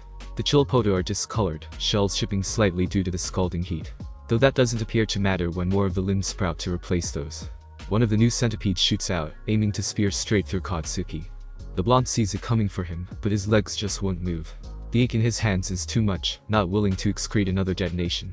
Accepting his fate, he begins to close his eyes prematurely. Just as the centipede is about to stab into his stomach, the rapid succession of coolness alerts him to the extreme sudden temperature drop. The wall of ice erupts between Katsuki and the Chilopota. The glacier shield takes the brunt of the impact. Shoto Todoroki and Hitachi Shinso stand side by side, having arrived in the nick of time to rescue the blonde. Half and half. Katsuki opens his eyes to see his bifurcated classmate and then Hitachi, eye bags. The blonde stumbles forward, Shoto catching him before he can fall. "The fuck are you two doing here?" Katsuki tries to hide his concern behind an angry snarl. But the two newcomers are too fixated on the ghoul to care. Katsuki notices the rags they have on, uniforms torn in areas. The duo must have been through the ringer themselves before getting here. They're just as much rearing for a fight as he is. Katsuki's sneer shifts into a grin as he shakes his head, "TCH. Whatever. Since you're here, may as well be helpful and fuck this bastard up." Shinso, get Bakugo out of here, though the grin drops just as quickly as it came when he's shifted into the Insomniac's arms. The blonde's head whips from one boy to the other as he tries to figure out what's happening. When he realizes that he's being carried away from the fight, he tries fighting back. Boy, I'm not finished yet. He pushes against Hitachi despite the boy's best efforts to hold him up. I can still fight. The Insomniac refrains from rolling his eyes at the pathetic display. Sure. That's why you'd have been turned into a shish kebab had we not shown up. Why not head back and die? He continues to drag the blonde away from the battlefield, since the hero student is significantly weakened from his fight. Katsuki takes offense, expression morphing with rage. Why you? But Hitachi snuffs the fire in the boy out with his quirk. Katsuki becomes brainwashed, stiffening in the Gen Ed student's arms. Just cooperate with me, the Insomniac tiredly gives his command, so that the struggling ceases. Under the brainwasher's influence, Katsuki complies. Hitachi sneaks a glance back over his shoulder for himself though. He wishes he could stay and help Shoto as well. Especially since the ghoul that he saw didn't look like the Akatani Mikumo that he knew.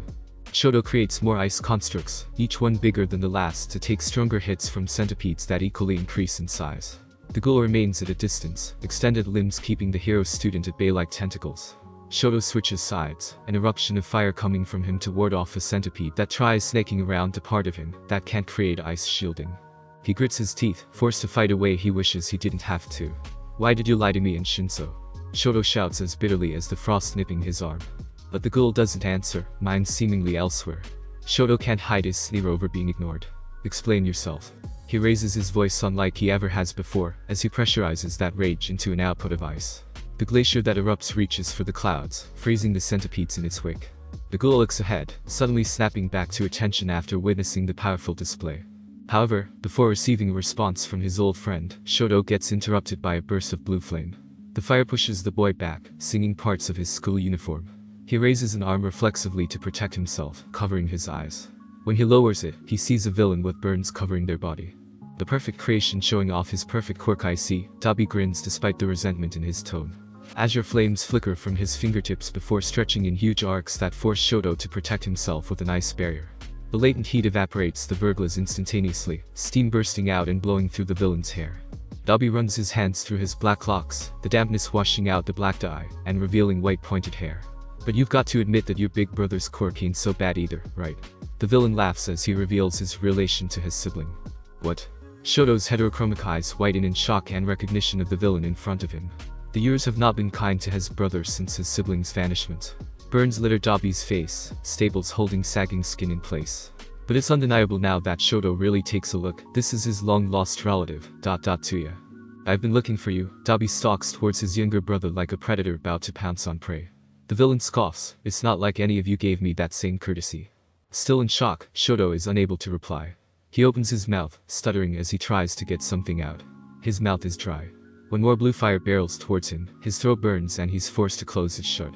Shoto grits his teeth as he intercepts the flames with ice again. This time, fire wins out. The ice shatters, and the hero student is knocked back. Suddenly, the ice pieces begin to levitate. Shoto looks around hopefully, thinking backup may have arrived. What he sees instead makes his stomach drop. Another villain, this one wearing a parka, is using the hero student's own ice against him. Jitan lands beside Dabi, the duo a duality of Shoto's quirk. I don't need your help, though Dabi doesn't seem to want the assistance. The fight with Endeavor's son isn't something I'd want to miss. Jitan ignores his ally by summoning more of the ice that Shoto unknowingly provided the villain with. Dabi looks like he wants to argue more, but just scoffs instead. Shoto switches sides, forced into a corner. He can't use his ice against Jitan, so he resorts to his fire. The flames aren't as hot as Dabi's, but they do the trick of blocking barrages for the time being. Shoto knows he can't win at the rate he's fighting. He's outnumbered, and even if he weren't, he's not so sure he'd be able to beat just one of them. But he can stall. He stalls for time. He tries holding them off long enough for somebody to back him up. But if the hero student thought the villain gathering couldn't possibly get any worse, he was wrong. The earth shaking from heavy stomps is the only warning he gets to the arrival of a bleeding behemoth that carries an unconscious blonde girl. The one-eyed monster tosses the body across the ground, taking in the scenery with a broad smile. Well, what have I walked into here? The beast booms through a malformed voice. Dabi notices the injured blonde, pausing his fight with his brother to address the monstrous villain. Damn it. Ito. What were you thinking? His eyes are constantly shifting from the creature to the blonde, concern evident in his expression. It's a lady thing. You wouldn't understand. Ito waves off her fellow villain without the same worry.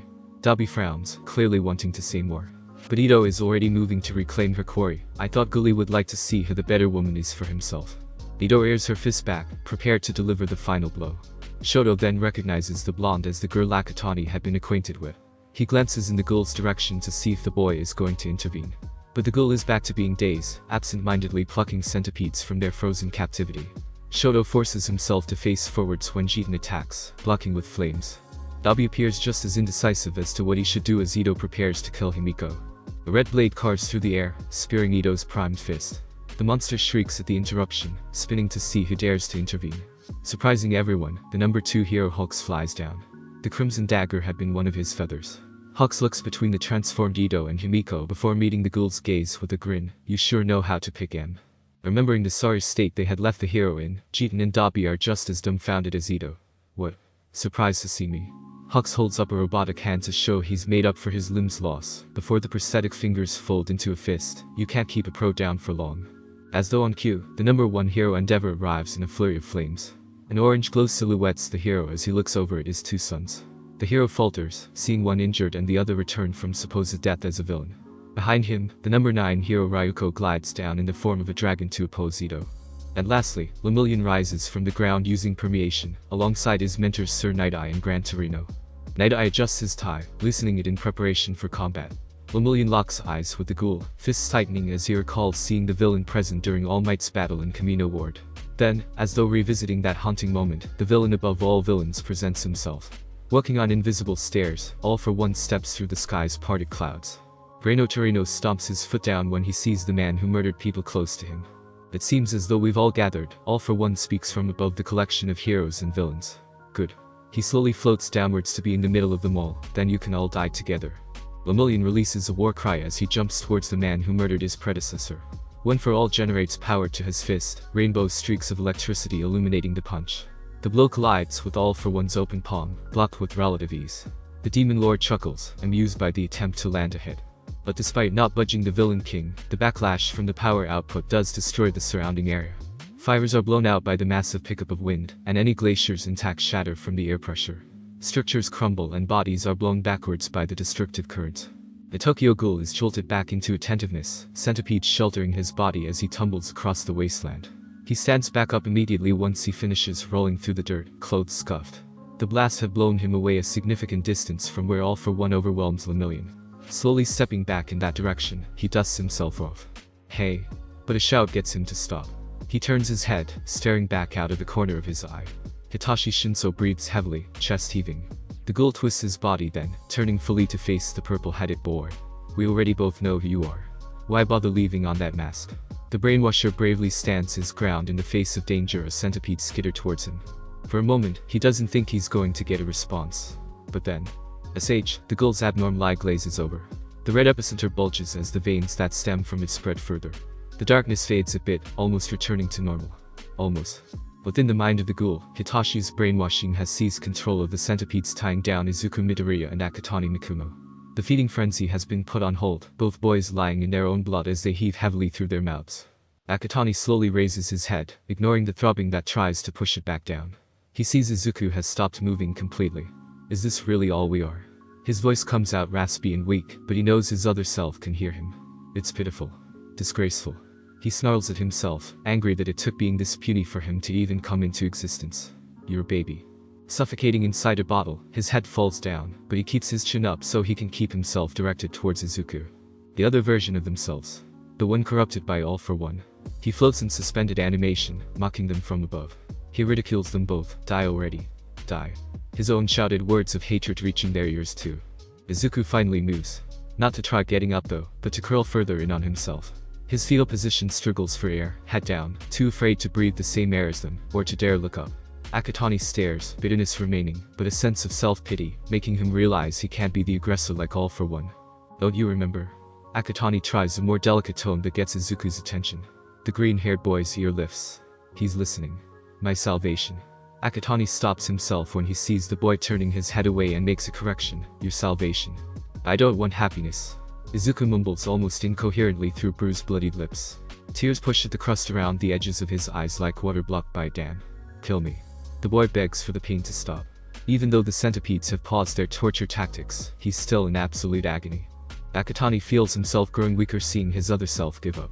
If Izuku quits, the host, then he shall cease to exist anymore. Don't show anybody who threatens your peace of mind any mercy. He tries getting through to himself no matter how futile, except the ghoul in you. Izuku curls in more, covering his ears. I'm talking to you, wuss. Akatani snaps. Die. The projection of All for One above them is the only one bothering to fight for control. His marred face peers through the torn visage of themselves. Izuku Midoriya and Akatani Mikumo, each part of the face on either side, All for One split down the middle. Die, me. Izuku twitches when he hears the hate-filled hiss. The word echoes through his mind, die. Izuku snatches All for One by the throat, a sudden strength surging through his worn body, as though his quirk has overridden the injuries. Shut up, Izuku cuts off the strew of orders to die by choking out the illusion. He begins reclaiming self-control, tightening his hold on himself. Akatani grins, feeling the same strength Izuku does channel through his own body. Akatani forces himself up so that he can grab onto, helping himself strangle All for One. There you go, you piece of shit. The twin begins to offer his power fully to Izuku. The two begin to merge. Vigilante. Villain. He removes the labels he's made for himself and combines them. Good, bad. It could be anything. Izuku smiles as he accepts who he is. I just want to die heroically. Itachi's control becomes overridden, centipedes blossoming in the real world as their master reclaims ownership. The Chilpota stretch across the land and wrap around the physical existence of All for One, the desire to snuff him out completely from existence swelling to the surface. The villain is slammed into the floor from his blind spot, taken by surprise. I am a ghoul. Izuku announces his return with a roar that reaches everyone's ears. Beneath him, All for One writhes as centipedes begin sinking their claws into him. Izuku bends down to his knees, leaning close so he can whisper in his former master's ear. Just as he had been asked while in a similar state, he asks the same question now. What is 1000 minus 7? All for One bellows an incoherent noise as he tries fighting against the opposing force, but he's just pushed back down.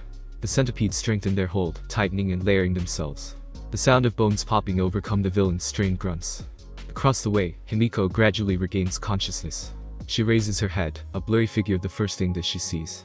Izuku rips off his leather mask, his face underneath becoming the ghoul.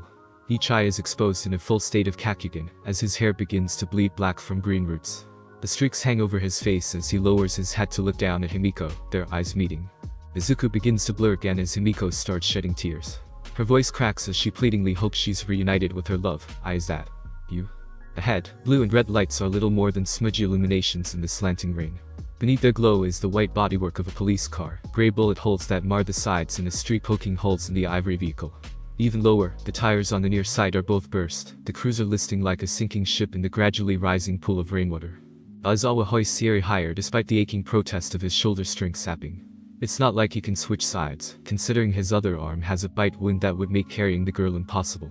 Instead, the underground hero totters through the flooded remains of UA's broken barrier, with the goal of setting Yuri on the near police car's hood for arrest. He passes through the high beams in front of the black grille to the other side, surprised to see a familiar face crouched down behind it. Detective Tsukauchi jumps up, both hands gripping a pistol that he aims for the underground hero's head. Tsukauchi's rectangular eyes expand when he recognizes the man on the other end of the gun's barrel. Christ, Aizawa. The detective drops his line of sight, so that the firearm is pointing downwards and not at his ally. I almost shot you. Put that thing away before you hurt somebody. Aizawa's own eyes are blown wide open, due to how close he came to having a bullet put between them. The rain helps with how dry they've gotten, but he blinks a few times for extra measure. They're bloodshot, but then again, so are the detective's eyes. Looks like someone beat me to it. Tsukauchi notices the arm of Aizawa's that's hanging limply to one side. A huge chunk of flesh is torn out, exposing muscle tissue and a glimpse of bone. Blood is soaked into the ripped fabric of the sleeve, moist from rain as well. You alright? Tsukauchi grimaces as he watches the limbs sway lifelessly like an old swing. I'm fine, Aizawa hisses when he's reminded of the searing sensation in his arm. It had gone numb so long ago that he thought it had become detached. Now that the pain has returned, he becomes fully aware of how immobile it is. Yuri's the one we need to look out for, but his main concern is still for the little girl that he has with him. Tsukauchi looks back up, seeing that Yuri has curled up into a ball from her seated position on the car's hood. Realizing that she must be scared, he tucks his gun back into its holster. Right, the bulletproof body vest he's got on makes his movements awkward as he tries to open the passenger door. She'll be warmer in the car. Aizawa's own movements are just as labored. He barely manages to scoop up his adoptive daughter with his one good arm, by using his remaining strength. Come on, Yuri. We're almost out of here. She cradles her head into the crook of his chest, tiny horn pricking him. I think I have shock blankets in the trunk. Tsukauchi hurries around to the back of the vehicle, while Aizawa tends to the small girl. It takes a few tries, but the detective manages to pop open the car hatch. "I lucked out finding you here then." Aizawa gratefully accepts a set of 2 sheets. He wraps one around Iri before draping the other over his own sagging shoulders. "But I was really hoping for a car that would actually work." He leans against the car's frame, so that he can stay upright a while longer. "Yeah, well, the villains that tried keeping me and the rest of the precinct from getting in clearly didn't have the same desire." Tsukauchi brushes up against the other side of the vehicle, where bullet holes are more defined. He too has trouble maintaining enough energy to keep standing. If only we'd been quicker to grab their guns. Aizawa grips a handful of the blanket hanging over him to vent his frustration. Even with the notice of Hawk's undercover fieldwork and the black market espionage, they hadn't been fast enough to prevent the worst outcome. It wouldn't have made much of a difference. Tsukauchi shakes his head in dismissal though. He places a consoling hand of assurance upon Aizawa's shoulder to give him a whack-up shake as well. "It's not your fault. And besides..." The detective looks at the stretch of land beyond the UA barrier. The war zone continues to erupt with colorful explosions. Armies blend with one another, still fighting. The sudden arrival of rain hasn't put out all of the fire. Right now, it's a battle of quirks. Tsukauchi tries not to sound as grim as he feels about the view of hell. When the sky's overcast begins to darken even deeper, his frown becomes more pronounced. The storm cloud shifts to a shade of a purple, but rain no longer falls from the gloom. A lot like when the sun was blotted out and villains descended upon the festival, a warp gate begins opening. Tsukauchi pushes off the police cruiser, drawing his weapon and taking aim. Aizawa snaps to attention as well, shrugging off his shock blanket and using his good arm to unfurl his capture cloth. The portal morphs into a silhouetted figure, a humanoid of smoke. Kurogiri opens his yellow eyes, narrowing in on the detective and the underground hero. "Going somewhere?" Kurogiri asks in a chillingly calm and polite tone of voice. Iri releases a shriek from the car as Tsukauchi unloads a round from his handgun in response to the question. The idea is that if there is a body somewhere obscured behind all that smoke, the bullets will hit their mark. Instead, a stray shot dings the metallic collar brace around the villain's neck. Aizawa lashes out with his capture cloth at that same moment, snagging the villain before he can warp away or retaliate. Kurogiri's wafting fog fluctuates from the sudden assault on him, exposing a familiar face to the underground hero, and confirming that there is indeed a body underneath. The corpse just isn't what Aizawa was expecting. He balks when he recognizes his childhood friend, Shirakumo. Long thought to have died ages ago. Kurogiri struggles against the scarf that's bounded his arms and legs together, grunting in response. Aizawa tugs on the line, tightening the cloth's hold. The villain is unable to resist the strength of the fiber's wound in the material. He can't open a portal to get away so long as Eraserhead's quirk is active either. "Release me." Kurogiri growls through Shirakumo's lips. Aizawa reels in the villain so that Tsukauchi can apprehend him. "Not gonna happen." Aizawa snaps in anger. Twice now he's had people close to him turn towards the side of villainy. Why? Why would you join the bad guys? He has to fight the urge to let loose all of his pent-up emotions. He's at the verge of his breaking point with this recent revelation, but he won't allow himself to cry, not while he needs to keep his erasure quirk active to ensure the villain won't try to escape.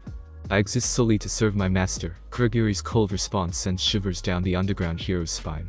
As though the mention of the devil is cursed, a distant gregarious sonic boom comes from the direction where All for One battles a grouping of heroes. Aizawa realizes then that Akita and Izuku must have been brainwashed the same as Shirakumo. And Izuku must have broken free of the mind control, since he's joined the heroes in their fight, the distant war waging with him on their side again. Tsukauchi knocks Kurogiri over the head with the butt of his gun, rendering the villain unconscious, so that Aizawa can turn off his quirk.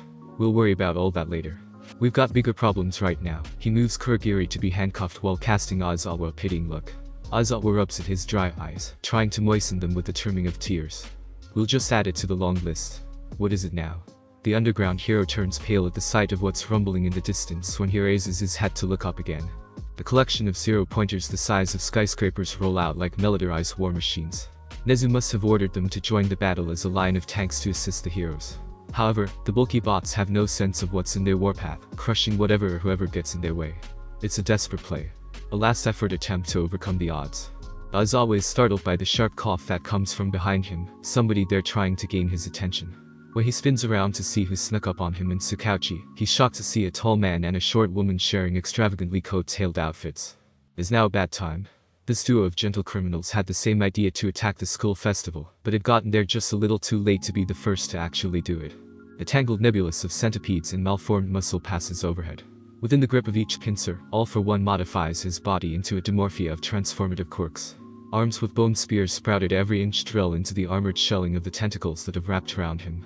Yet, the ghoul's Shilapota refuses to release the demon lord. More limbs burst forth, reinforcing the hold on the villain. They twist and contort additional arms that All for One has also grown to counter the appendages coming from the ghoul. Eventually, the spiraling mess of grotesque disfigurement becomes too large to remain aerial. Heroes and villains alike are thrown off their feet from the heavy impact of the landing. Lemillion plants his heels into the ground so that he doesn't slide back more than a few yards from the collision. His mentors, Sir Night-Eye and Gran Torino, aren't as prepared. They fly upwards, nearly going skybound. Lemillion catches them before they can. Why is a ghoul helping us? The one-for-all successor grits his teeth as he strains to fight against their push. Beside him, Ryuko in her dragon form crashes into the already crumbled surface below. She gets back up, shaking herself off. Who cares? The heroine refocuses on Ito in her owl monster form across the field. I'd rather he be on our side than have to fight him too. Then, the dragon darts forwards with fire rising in her throat. Ice bombards Lemillion and his allies as Shoto battles it out with Jigen. Mighty glaciers reach for the heavens all the way from the depths of hell, a blue blaze just ahead of them from where Dabi engages the hero student's father. Endeavor releases an inferno of orange vibrance that casts a spectrum of gold when connecting with Dabi's hotter flames. The ice monument surrounding the two fire users melt instantaneously, a burst of steam concealing them in a thick foggy cloud. Jigen roars with rage as he chucks remaining shards of Verglas at Shoto. Lemillion turns to provide reinforcements, but a massive gust of wind prevents him from doing so. Hawk stretches his pinions to their max wingspan, red plumage shooting out in a mass array of pointed daggers.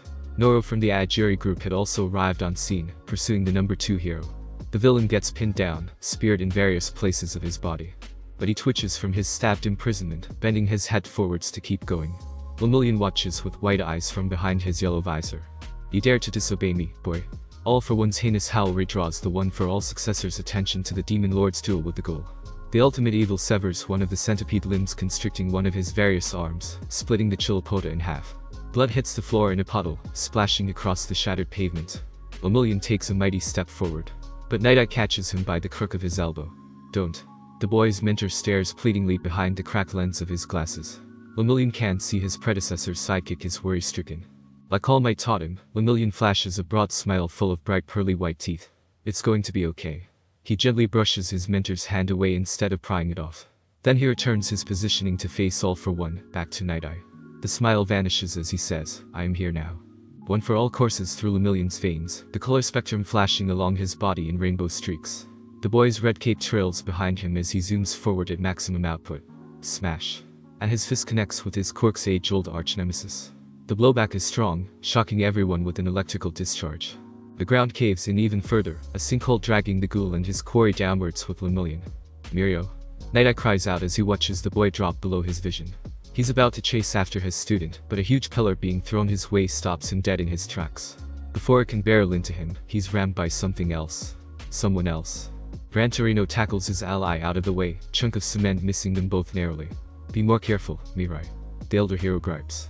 Though he too appears just as shaken by the disaster situation. Once this is all over, I'm having my much-needed retirement. He grumbles to himself despite Mirai being more than close enough to hear him. Ryuko slams into Ito, each of their transformative type quirks challenging the other. The legendary villain, Owl, cackles with delight.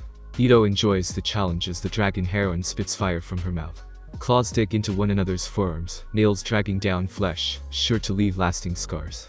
Ito lunges forward with her fangs, taking a vicious bite out of Ryuko's shoulder. The dragon roars before snapping back, jaws clacking together as she instead swallows air. Ito moved at the last second, breaking their wrestling match in order to dodge the attack. Kamiko stumbles across the warzone, tripping over potholes along the way.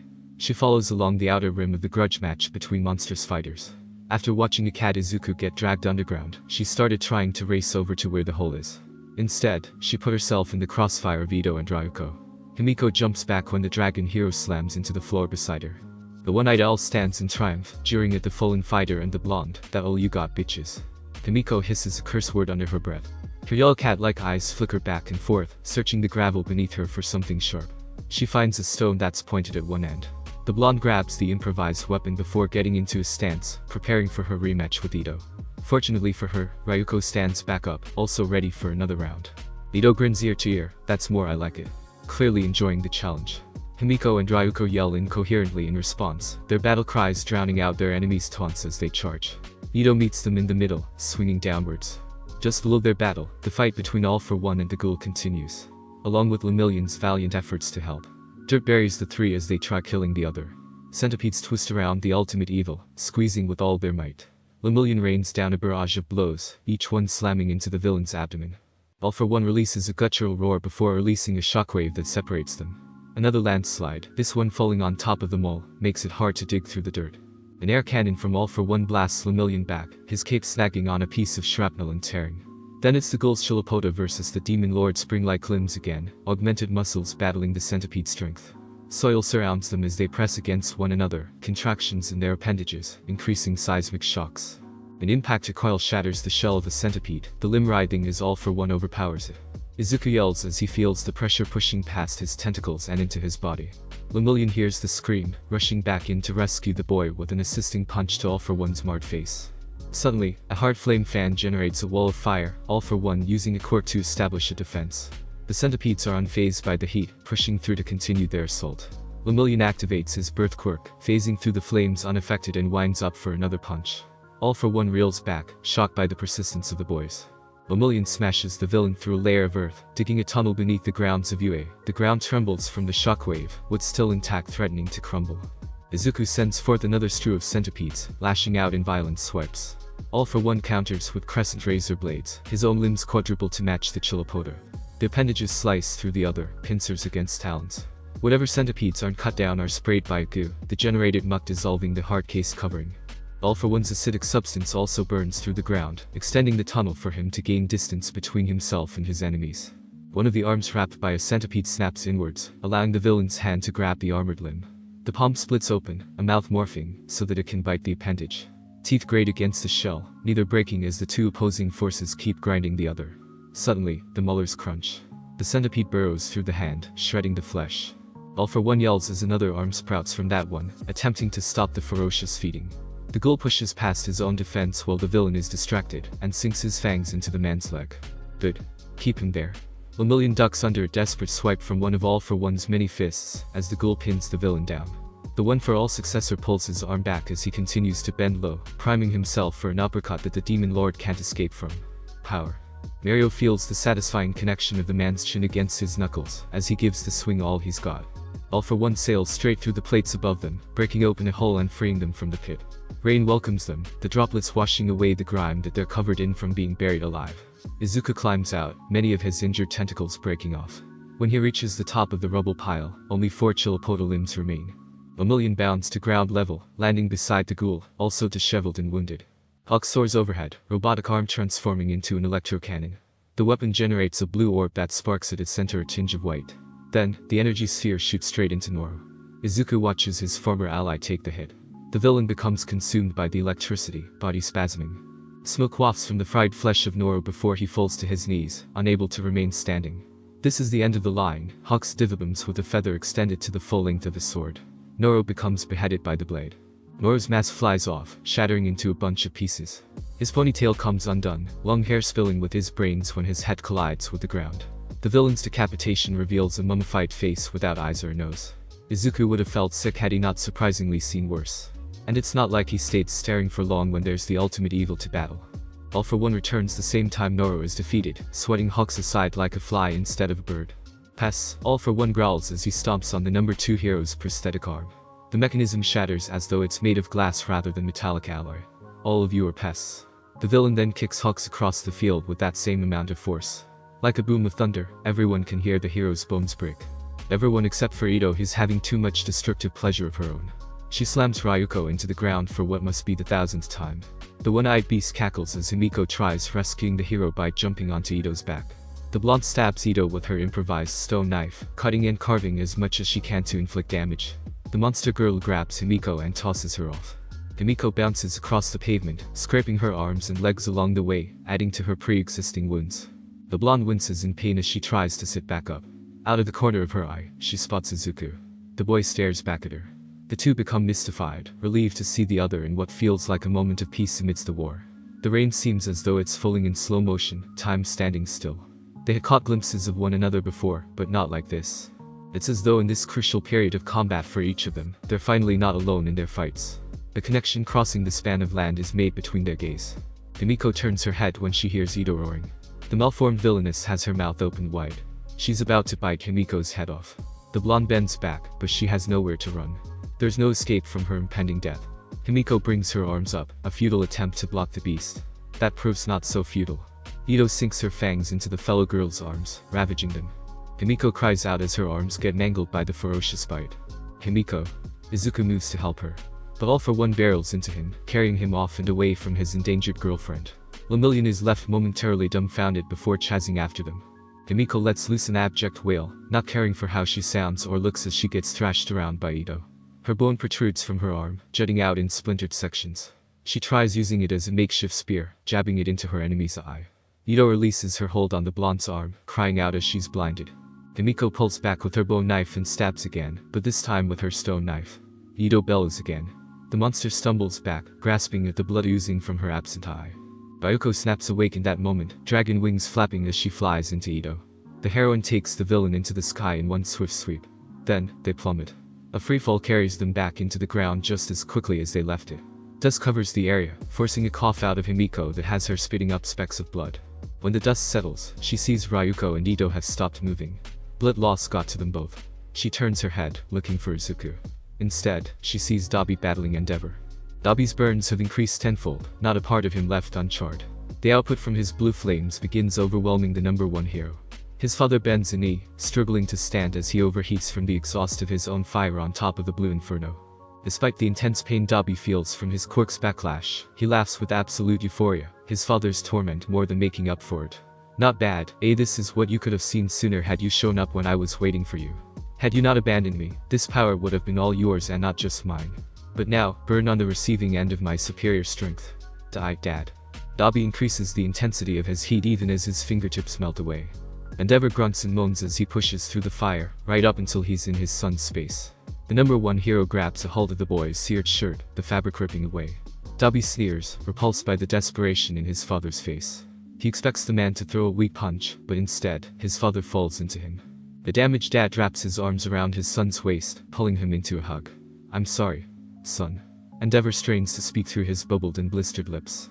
What are? Dabi falters just long enough for his flames to diminish a little. He tries to return them to their extreme high temperatures. It's too late to apologize. But it's also too late for him. Endeavor ignites his Hufflum first, pushing past his limit to reach his highest temperature. I know that I'm too late. The hero grapples the villain as he uses his ultimate move. I know that it shouldn't have taken me this long, no. I should have never been such a failure. It was too late for me the first time I ever laid my hands on you, your mother, or your siblings. Prominence burn begins overtaking the two of them. Dabi screams at the top of his inflamed lungs, struggling to slip free. The boy's father tightens his hold, hugging his lost son closer.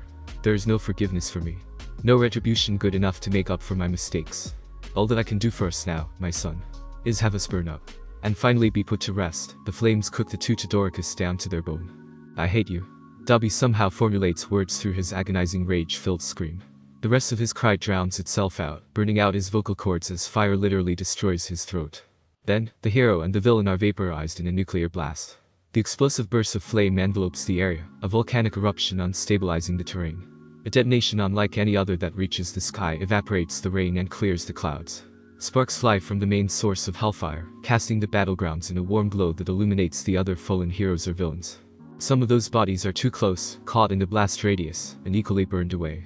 Shoto pauses his fight with Jigen to look in the direction of the fulmination. He, like everyone else, can tell there are no survivors from that amount of power output. Dad. To ya. His own voice catches in his throat to the point of nearly choking.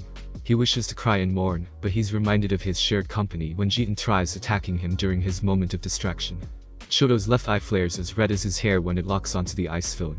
The crimson color matches the flames that spread alongside his father's side, the fire a new level of power channeled by pure rage. Shoto strikes out, blinded by his anger. The flames thaw through Jigen's ice immediately, and villain's parka gets incinerated. Jigen shouts in surprise as the flames burn his chest, and the heat strikes him even harder. He passes out, and the villain falls in a smoking heap. Shoto's fire dissipates, steam wafting off of the side that distributed those flames. A single tear treads down his scarred cheek. Smoke hisses as the cold water touches the hot skin. Then, he too falls unconscious. Hitachi, having traveled back to the site after getting Katsuki to safety, sees his friend fall over and runs towards him. But off-site is where the real battle goes.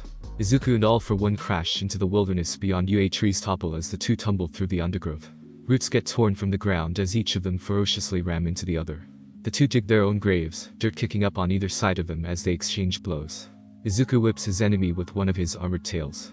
Another limb tries doing the same, but gets stunned mid-motion. All for One blows the centipede apart with a thrust of his hand. Izuku feels the pain from the extension of himself, shouting as Lemillion arrives. All for One stops short as he's about to deliver a blow to Izuku. He suddenly senses a shift in the energy surrounding them.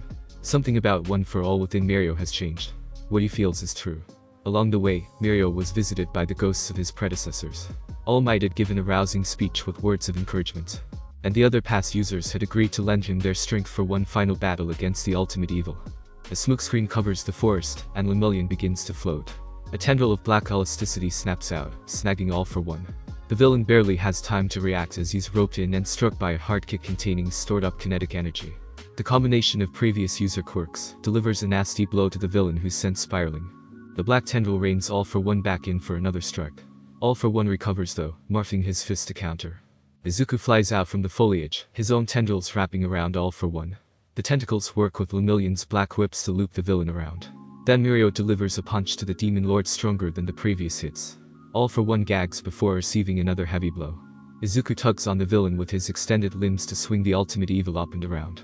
The ghoul hits All for One with a kick that batters him towards Lemillion, who catches him with an uppercut. Lemillion's black whip forces the villain back down with a rough pull, so that he can get in yet another punch. As All for One gets yanked back towards Izuku, he unleashes a shockwave of pent-up shock absorption. Enough. The villain's roar is a resounding boom that overlaps with a gregarious clap of thunder. Izuku's tentacles get torn limb from limb by a vicious swarm of suddenly sprouted blades, All for One's front and back, exposing another quirk transformation. Lemillion blocks with his elbows as he's barreled into. And the three combatants are flung across the sky yet again. A path streaks through the clouds as they're flown back into UA's grounds. The three fumble and roll across the pavement on their landing. The ground beneath them continues shaking even after they stop tumbling. Izuku looks up, seeing giant mechanical behemoths rumbling in their direction. UA's reinforcements, he presumes. Lemillion grabs Izuku and pulls him out of the way so that they roll past. All for One opposes the machines with his full transformation. He's even more unsightly than Ito when she turns into her owl form. What are the 0-pointers during the school's entrance exam engage the villain? However, despite their large stature, the Goliaths don't last long. All for One destroys them all in less than 4 seconds, shredding one like it's paper, and tearing another in half while completely disintegrating the others. Mirio looks on in horror at how easily the villain disabled the machines. Izuku, however, makes up for the loss by engaging the villain himself. Even without the usage of his Kageon, the ghoul attacks. And that proves to be a fatal mistake. All for One spears the ghoul through the chest with an augmentation of bone, impaling Izuku. Mirio gives it his all, the stockpiling quirk in his system, giving him an extreme boost of energy. However, he still doesn't make it in time. As he closes in on All for One and the boy held in the villain's captivity, he realizes that he's too late. One of the jagged ends from all the bones jutting out at Mirio cuts across his chest, slashing out the bolded number, white outlining tainted by raw flesh. Blood specks the visor he stares through as he watches Izuku get caught on one of the pointed tips. The ghoul is speared mid-air, and all the number 1 hero's successor can do is watch helplessly. Mirio yells as loud as he did the day All Might died, an excruciating shout that strains his vocal cords. Then, he wasn't there to do anything. Now, he is, and he's still as powerless as ever to save anyone. Izuku coughs up blood before sliding backwards and coming off of the bone pike. His arms and legs flail as he falls. Mirio is about to move to catch the ragdoll boy, but he's stopped by All for One's cartilage quills. The Demon Lord's marred eyeless face still glares into the soul of One for All's new user. Don't worry, his previous expression of displeasure morphs into sheer satisfaction as he raises an enlarged sharpened finger to point at All Might's successor, you're next. Mirio pulls back, avoiding the rapid rate of growth that comes from that same extended finger. The appendage chases him through the sky, an aerial dogfight that requires more than just floating. The rising hero grits his teeth as he perseveres the extent of exertion his body will allow, phasing through the bone daggers that he can't dodge. When he gets close to the source, All for One's body, a collection of spores begin to detach from the villain's skin. Mirio's danger sense warns him far too late that the foreign floating fungi are practically airborne mines. The detonations catch him by surprise. Mirio exhales as the breath gets knocked out of him, but keeps himself braced for the next line of attack. All for One lashes out, sharp appendages cutting corners of Lemillion's suit. The One for All successor pivots mid-air to attempt a counterblock. Mirio's visor gets shattered, the only thing that shields him from a bullet. Mirio blinks, shaken when he sees the gunshot came from All for One's mouth, a barrel where the man's tongue should be. Lemillion quickly moves his head to the side to strafe the next shot, but the bullet still grazes his cheek. One for All floods the boy's system, and he slams into the villain like a tidal wave, closing the distance between them as a form of retaliation. but All for One doesn't budge, his body bulking up in response. The resistance presses against Mirio as he shoves with all of his might. Shock absorption takes all of the pressure for the villain, and All for One simply pushes back to send Mirio plummeting to the same grounds as Izuku. Lemillion crashes into the earth like a comet, creating a crater. The remaining articles of the cloth that hangs from the boy's shoulders rips free, red tattered cape blowing away in the wind. All for One lowers himself, gently floating to the ground across from his fallen enemies. Looks like All Might chose his successor poorly. The ultimate evil begins combining a variety of quirks to morph an arm into an atrocity of destructive prowess, much like the super weapon he made of compiled weapons the night he killed his rival. The villain doesn't have to turn his head to sense the presence of the ghoul, but he does anyways. All for One indicates with his face the disappointment he feels as he says, "So did I." Apparently. Who knew that buffoon and I would have something in common? Mirio strains to sift through the rubble around him, the soft surface making it difficult to stand. All for One prepares the final blow, weakened opponent right where he wants. Drill points spin as they excrete acid from the fiendish foe's knuckles, bone quills vibrating with pulsating augmented muscle. Just as the fatal fist is about to collide with Mirio, a yellow and white blur darts in between the colossal cannon and the blonde boar. The experienced elder that trained All Might takes the hit instead. Gran Torino's body tears in half, each equal part searing from the acidic properties. Gran. Mirio sees everything in what seems like slow motion. The older hero gets ripped apart, intestines spilling out with his shattered ribcage. Torino's upper half is about to collide with the hard floor, but Mirio catches the corpse remnant before it can. Tears prickle at the blonde's eyes, but he doesn't dare close them. Why? He stares into the eyes of the man's domino mask as he feels guilt over the sacrifice. "It's okay, kid." The senior's speech is slurred and weak. The man's face becomes as ghostly white as his hair. "I can finally see Toshinori again. And Nana." His throat croaks as he drowns in his own blood. Mirio rests his forehead against the fallen heroes, choking on a sob at the same time as Gran Torino's last coughs. Sorihiko.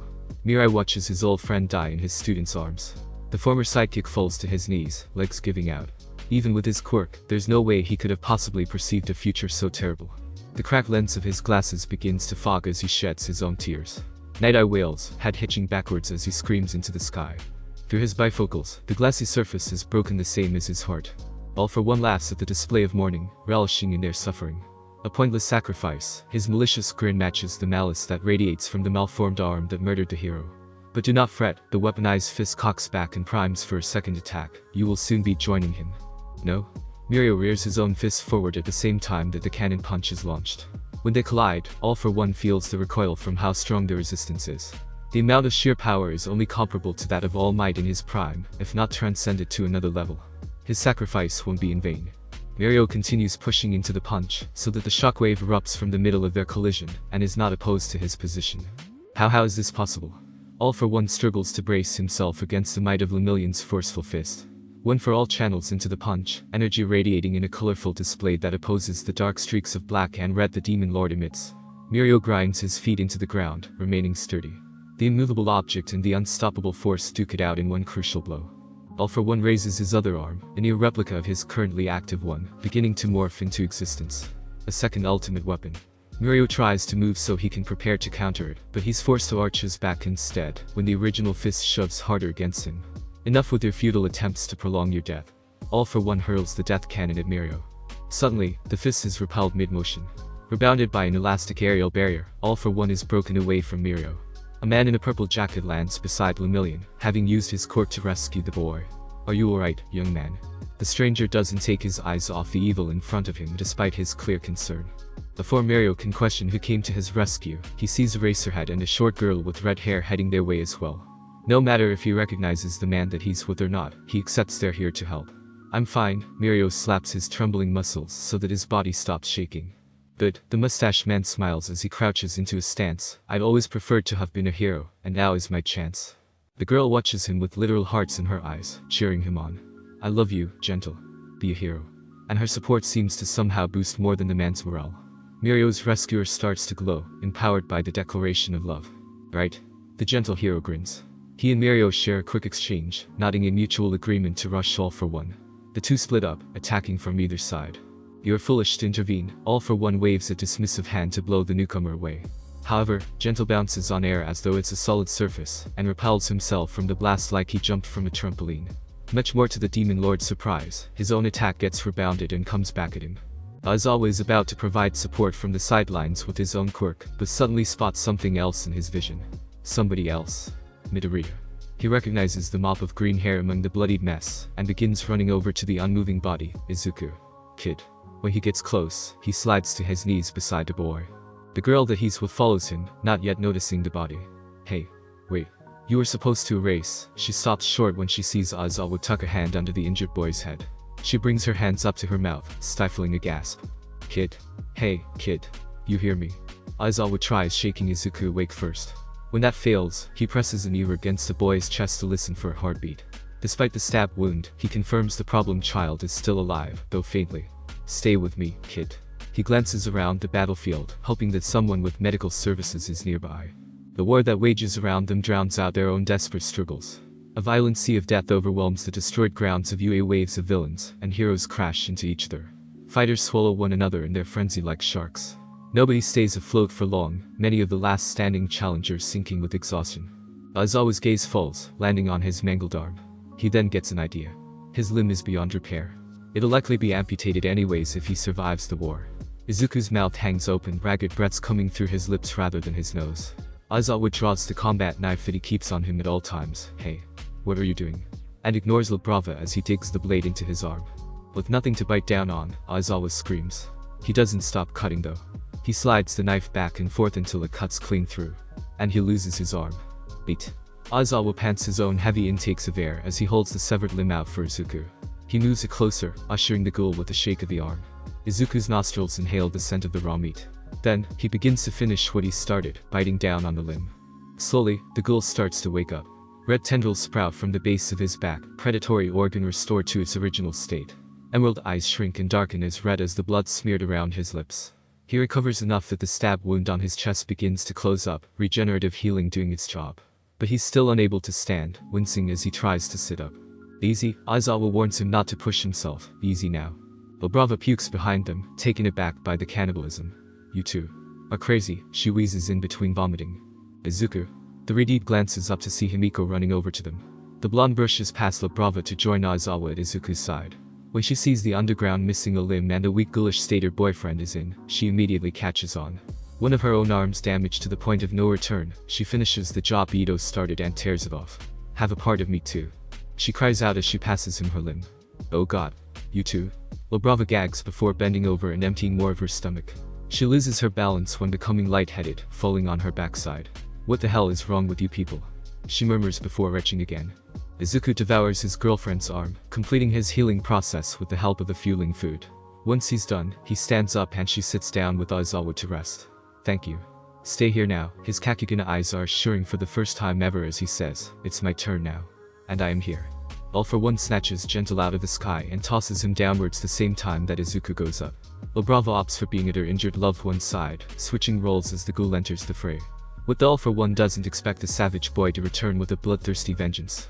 Liquid tendrils move with more flexibility than the centipedes did, countering the villain's defense and pushing through. Also surprised to see Izuku alive and well, not to mention capable of fighting again, Mirio lights up. Good. Lemillion rejuvenates his spirit and joins the boy in his assault on the villain. Let's keep it up. All for One grunts and growls as he tries to evade the ghoul's attack. Anytime he dodges one though, he's pushed into a battery from the other. Lemillion pummels the villain, relentlessly pounding at the demon lord. Izuku shares the same sentiment, contributing to the onslaught. Anytime that All for One tries to escape, he's met with a beating. There's no fleeing from them. Rather than attempt to avoid them, All for One changes his strategy. He endures the hits. Each grating strike is embraced until he has them close enough to grab onto. Such problematic quirks, he seethes through blood-stained teeth as he applies pressure to the grip holds he has on them. I think I'll take them both for myself. No? Mirio tries to resist by prying at the hand keeping him in place. As for Izuku, he's tired of hearing this motherfucker speak. The ghoul lashes out, sinking his fangs into the throat of All for One. The villain, caught by surprise, gurgles through his leaking neck and spews an equal part of blood out from his mouth. Seizing the moment, Lemillion channels all he's got into a single fist for one final blow. While the ultimate evil is downed and delayed, he goes for the finishing strike. Unable to have another chance like this, One for All gives itself a self-sacrificing nuclear output. United States of, Mirio throws his full power at All for One's face. And delivers a punch like the one from All Might that deconstructed the villain's face. Smiles. A radiant burst of light sweeps over the battlefield, ceasing the calamity all too suddenly. And when the dust settles, Mirio Toga is standing with his fist raised high over his head, honoring the end of One For All's age-old battle against All For One. Both unstable powers have been extinguished. All For One lays dead. And with him, he also took the ghoul from Izuku Midoriya. Izuku stares at his bloody hands with wide green eyes. With his quirk gone, he no longer wishes to see himself covered in red. Through the glass, there is no clear blue sky. The sun does not shine on him, his only source of light comes from the flickering fluorescent bulbs mounted above his head. Each blink of darkness draws his attention to the wiring meshed into the window. The pylon fencing separates him from the people on the other side of it. Eri and her guardian Aizawa sit side by side, the detective Tsukauchi Naomasa lingering awkwardly behind them. Izuku sits up straight and smiles, trying not to show any bleak body language that will raise concerns. Hey kid, Aizawa tries mimicking the boy's expression as though the window is a mirror and not a looking glass. The two spare a second of silence, gauging the other. Then Aizawa clears his throat to ask, how are you holding up? Can I still call you a Katanai or are you Izunai now? Yuri climbs out of her seat and into her foster father's lap. She clambers closer to the barrier between her and her brother. Izuku chuckles, the tension broken by how adorable and innocent his sister is. You can call me whichever you want, Eri. He speaks gently to her before returning his attention to Aizawa, and it's not so bad here. You hear a lot of complaining about prison food, but I'm just happy to be eating regular meals again. But to know that you're staying optimistic, Aizawa nods when he hears the boy's sincerity. He glances down the row of visitation windows as though looking for somebody before asking, have you seen Himiko lately? Eri perks up at the mention of Izuku's girlfriend. Tell big sis I said hi. She too begins searching the prison for the blonde's whereabouts. I will, Izuku assures the girl so that she'll settle down. He then slouches in his seat, becoming slightly despondent. The guards keep males and females separated, so we rarely see each other in passing, but it's better than nothing. Aizawa understands the boy's body language when Izuku explains the situation. Sorry, Izuku, Aizawa also falls back in his chair. He lets out a disgruntled huff. I tried getting you a lighter sentence, but I had my hero license revoked that I don't have the same influence that I used to. He glances over his shoulder at the silent detective, as though Naomasa is partially to blame. Don't apologize, I should be the one saying sorry for damaging your reputation like that. Izuku leans forward when hearing the consequences of his actions also led to Aizawa being punished. A guilt-ridden frown overcomes his face. Aizawa shakes his head, denying the boy's self-blame. It's not like I would have been able to do much hero work with my impairment anyways. He gestures to the stub where his arm had been before forcing out a chuckle. If anything, you saved me from having to fill out all that retirement paperwork. Come on, you could always get reinstated and get a prosthetic like Hawks, but Izuku doesn't share the same sentiment. Hawks is still recovering from the war, and I'm not so sure that I'm cut out for working tech. Aizawa waves the idea away with his remaining hand, before settling that same hand on Eri's head to ruffle her silvery hair. I'd much rather stick with a human touch and focus on raising Eri. At that, Izuku relents with a returned smile. You always had a way with kids, I guess. He shrugs in acceptance of the man's decision. I beg to differ. Aizawa looks up to meet the boy's gaze with a deadpan expression, which gains an eye roll from the kid. Are you still teaching at least? Izuku puts one leg over the other as he tries to get comfortable. I'm being held accountable for my actions just as much as you, but Aizawa's answer makes getting comfortable rather difficult. I took blood from a medical cabinet there, part of what made the judge's conviction stick, especially when the justification has to do with him. Sorry, Izuku hangs his head in remorse. He hopes that the movement counts as an apologetic bow. Honestly, I'd do it all again if it meant I could get it right a second time. Aizawa sighs as he dismisses the apology, along with all the other times Izuku tried to take the blame. Izuku stays silent for a while after that, lingering in self-induced angst anyways. Eventually, curiosity and concern gets the better of him that he lifts his head again. So you're not training Shinso anymore? He blinks when he sees Aizawa hesitate to answer. Aizawa scratches the stubble around his chin as though contemplating his response. He still visits after class for remedial sessions. Izuku suddenly understands why the former teacher had been so hesitant when Aizawa spares another quick glance towards Naomasa. He's devoted to becoming a hero, but the news about Shinso striving towards his goal brings a small smile to each of their faces anyways. Good, Izuku slumps in his seat with partial relief. The other part of him is his apprehension to also ask, what about Toga? One for All burned out when defeating All for One. Aizawa recaps the end of the war, and the ultimate evil's defeat before sharing his own thoughts. Maybe it's for the best. Such sheer forces of power shouldn't exist. Izuku can't help but nod in agreement. He feels the same way about his own quirk having been taken. But he too remains on the path to becoming a great hero. He kept his birth quirk and honed it pretty well. Aizawa's share of bad news does come with good though. Good. Izuku allows himself to feel a sliver of satisfaction. I just wish I could have known him better and done more. Well, that goes for everyone really, but only a sliver. Aizawa raises a brow, noting the boy's reserved demeanor. Has Todoroki visited you? He figures it's his turn to ask some questions. Izuku shrugs in response. I don't think he's ready to have that conversation yet. To be honest, neither am I. He fiddles with his fingers while looking down at them. He studies his nails, the dried blood that had turned them black now receded. The time will come. Aizawa wishes he could reach through the glass barrier to hug the boy, or at least lay a consoling hand on his shoulder. He instead settles for words. You know, I have my own frenemy I've been putting off visiting. He hopes that sharing his similar situation will help somehow through relatability. Really? Izuku raises his head in surprise. Aizawa nods. Kurogiri, and he explains what was discovered after the villain got taken to Tartarus. Turns out he's a bioengineered Nomu made out of one of my high school pals. Wow. Izuku's eyes whiten as he registers that information. He would have never guessed such a thing after working with the villain himself. All for One was a real scumbag. Izuku shakes his head free of those memories to spare himself the frustration. Apparently he can be worse than what any of us thought. Aizawa nods in agreement. Suddenly, Namasa clears his throat to interrupt. We should wrap this up. He informs them that their visitation hour is running out by tapping the watch strapped to his wrist. Sure. Aizawa sighs in disappointment, but shocks Izuku when his smile returns. Aizawa turns towards his adoptive daughter to ask, Eri, you want to show Izuku what you drew? Which gets a kick out of the girl. She nods vehemently before unfolding a piece of paper. I made this for you. She presses it against the glass for her brother to see. Colored in crayon, it's him with his red tentacles as a stick figure. It's you when you get out, for when you show everyone you're a hero and not a villain. Her proud smile is so radiant that he nearly thinks her quirk is making her horn glow. Tears threaten to spill from his eyes as Izuku looks at the drawing she made for him. Thanks, Eri. He quickly wipes them away before smiling back. That means a lot. Aizawa ducks his mouth under his scarf to hide his own simper. See you around, problem child, and stands to leave. The cotton eye.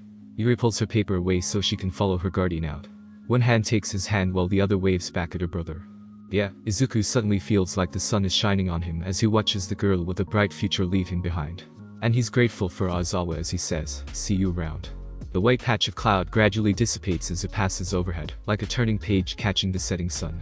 Watching from behind his window, finally able to see the sky again through the glass, he can't help but wonder how many other days have passed just like this. Just outside, a crowd is fading with the gradual glow of morning light. The city is moving on, what would account as a darker time becoming illuminated by street lamps and other lights that radiate the night in the sun's absence. A new chapter has begun as the story comes to a close. Izuku allows his face to have the semblance of a smile as he takes it all in. His hearing may no longer be heightened, but his ears still twitch at the sound of his wife's shoes clacking against the tile floor. Izuku breaks away from the window to face her instead, not noticing his reflection in the glass through a sincere simper when sensing her presence. Himiko is still as gorgeous as ever, her blonde hair kept in the same bun style she had as a teenager. The only difference about her appearance is her lack of a school uniform, opted out for a barista's outfit, and the absence of an arm. She drapes her remaining limb over her husband's shoulders, pulling him into a half-hug while sharing his smile. It's almost closing time, honey. Himiko nestles the top of her head against his chest affectionately. Izuku bends his neck to plant a kiss there, rubbing soothing circles into her back. This has become relatively ritual at the end of their work days. She'll tiredly lean against him for support, and he'll always be there to keep her remaining upright as she had done for him during their beginning. Almost, he whispers consolingly while watching the clock mounted to the wall. After he and Himiko served their sentence, they had thought it'd be difficult to find work. However, Yoshimura gladly welcomed Izuku back to Antiku, and even offered Himiko a job as well. Later down the line when the owner was ready to retire, he sold the coffee shop to the couple, and they became married before running the store together. Antiku holds many fond memories as the boy grown into a man sweeps the cafe with his gaze. Izuku uses his free hand to grab the coffee mug that he placed on the windowsill. The painted cup shows the number 1 hero, Lemillion, in a similar pose to that of All Might's iconic arm raise. He takes a sip of the java, just as the door chime indicates the arrival of a last-minute customer. Himiko's sagging shoulders tense against his own, suppressing a groan. But then Izuku sees who it is, recognizing the familiar face. An underground hero wearing a baggy black uniform walks into the cafe, heavy combat boots slapping against the hard floor. The man looks just as tired as them after working a long day, heavy bags hanging under his lazy eyes. Stubble dots the chin that he tries to keep tucked under the gray scarf wrapped around his neck. Overgrown hair springs up over his head like he just rolled out of bed. Still a coffee addict, eh? Hitachi Shinso smirks when he sees the opportunity to tease his old friend. Speak for yourself. Izuku sports a smirk himself when he lowers the coffee mug away from his mouth. Despite all Hitashi's jesting, he knows the underground hero is just as much of a caffeine drinker as he is.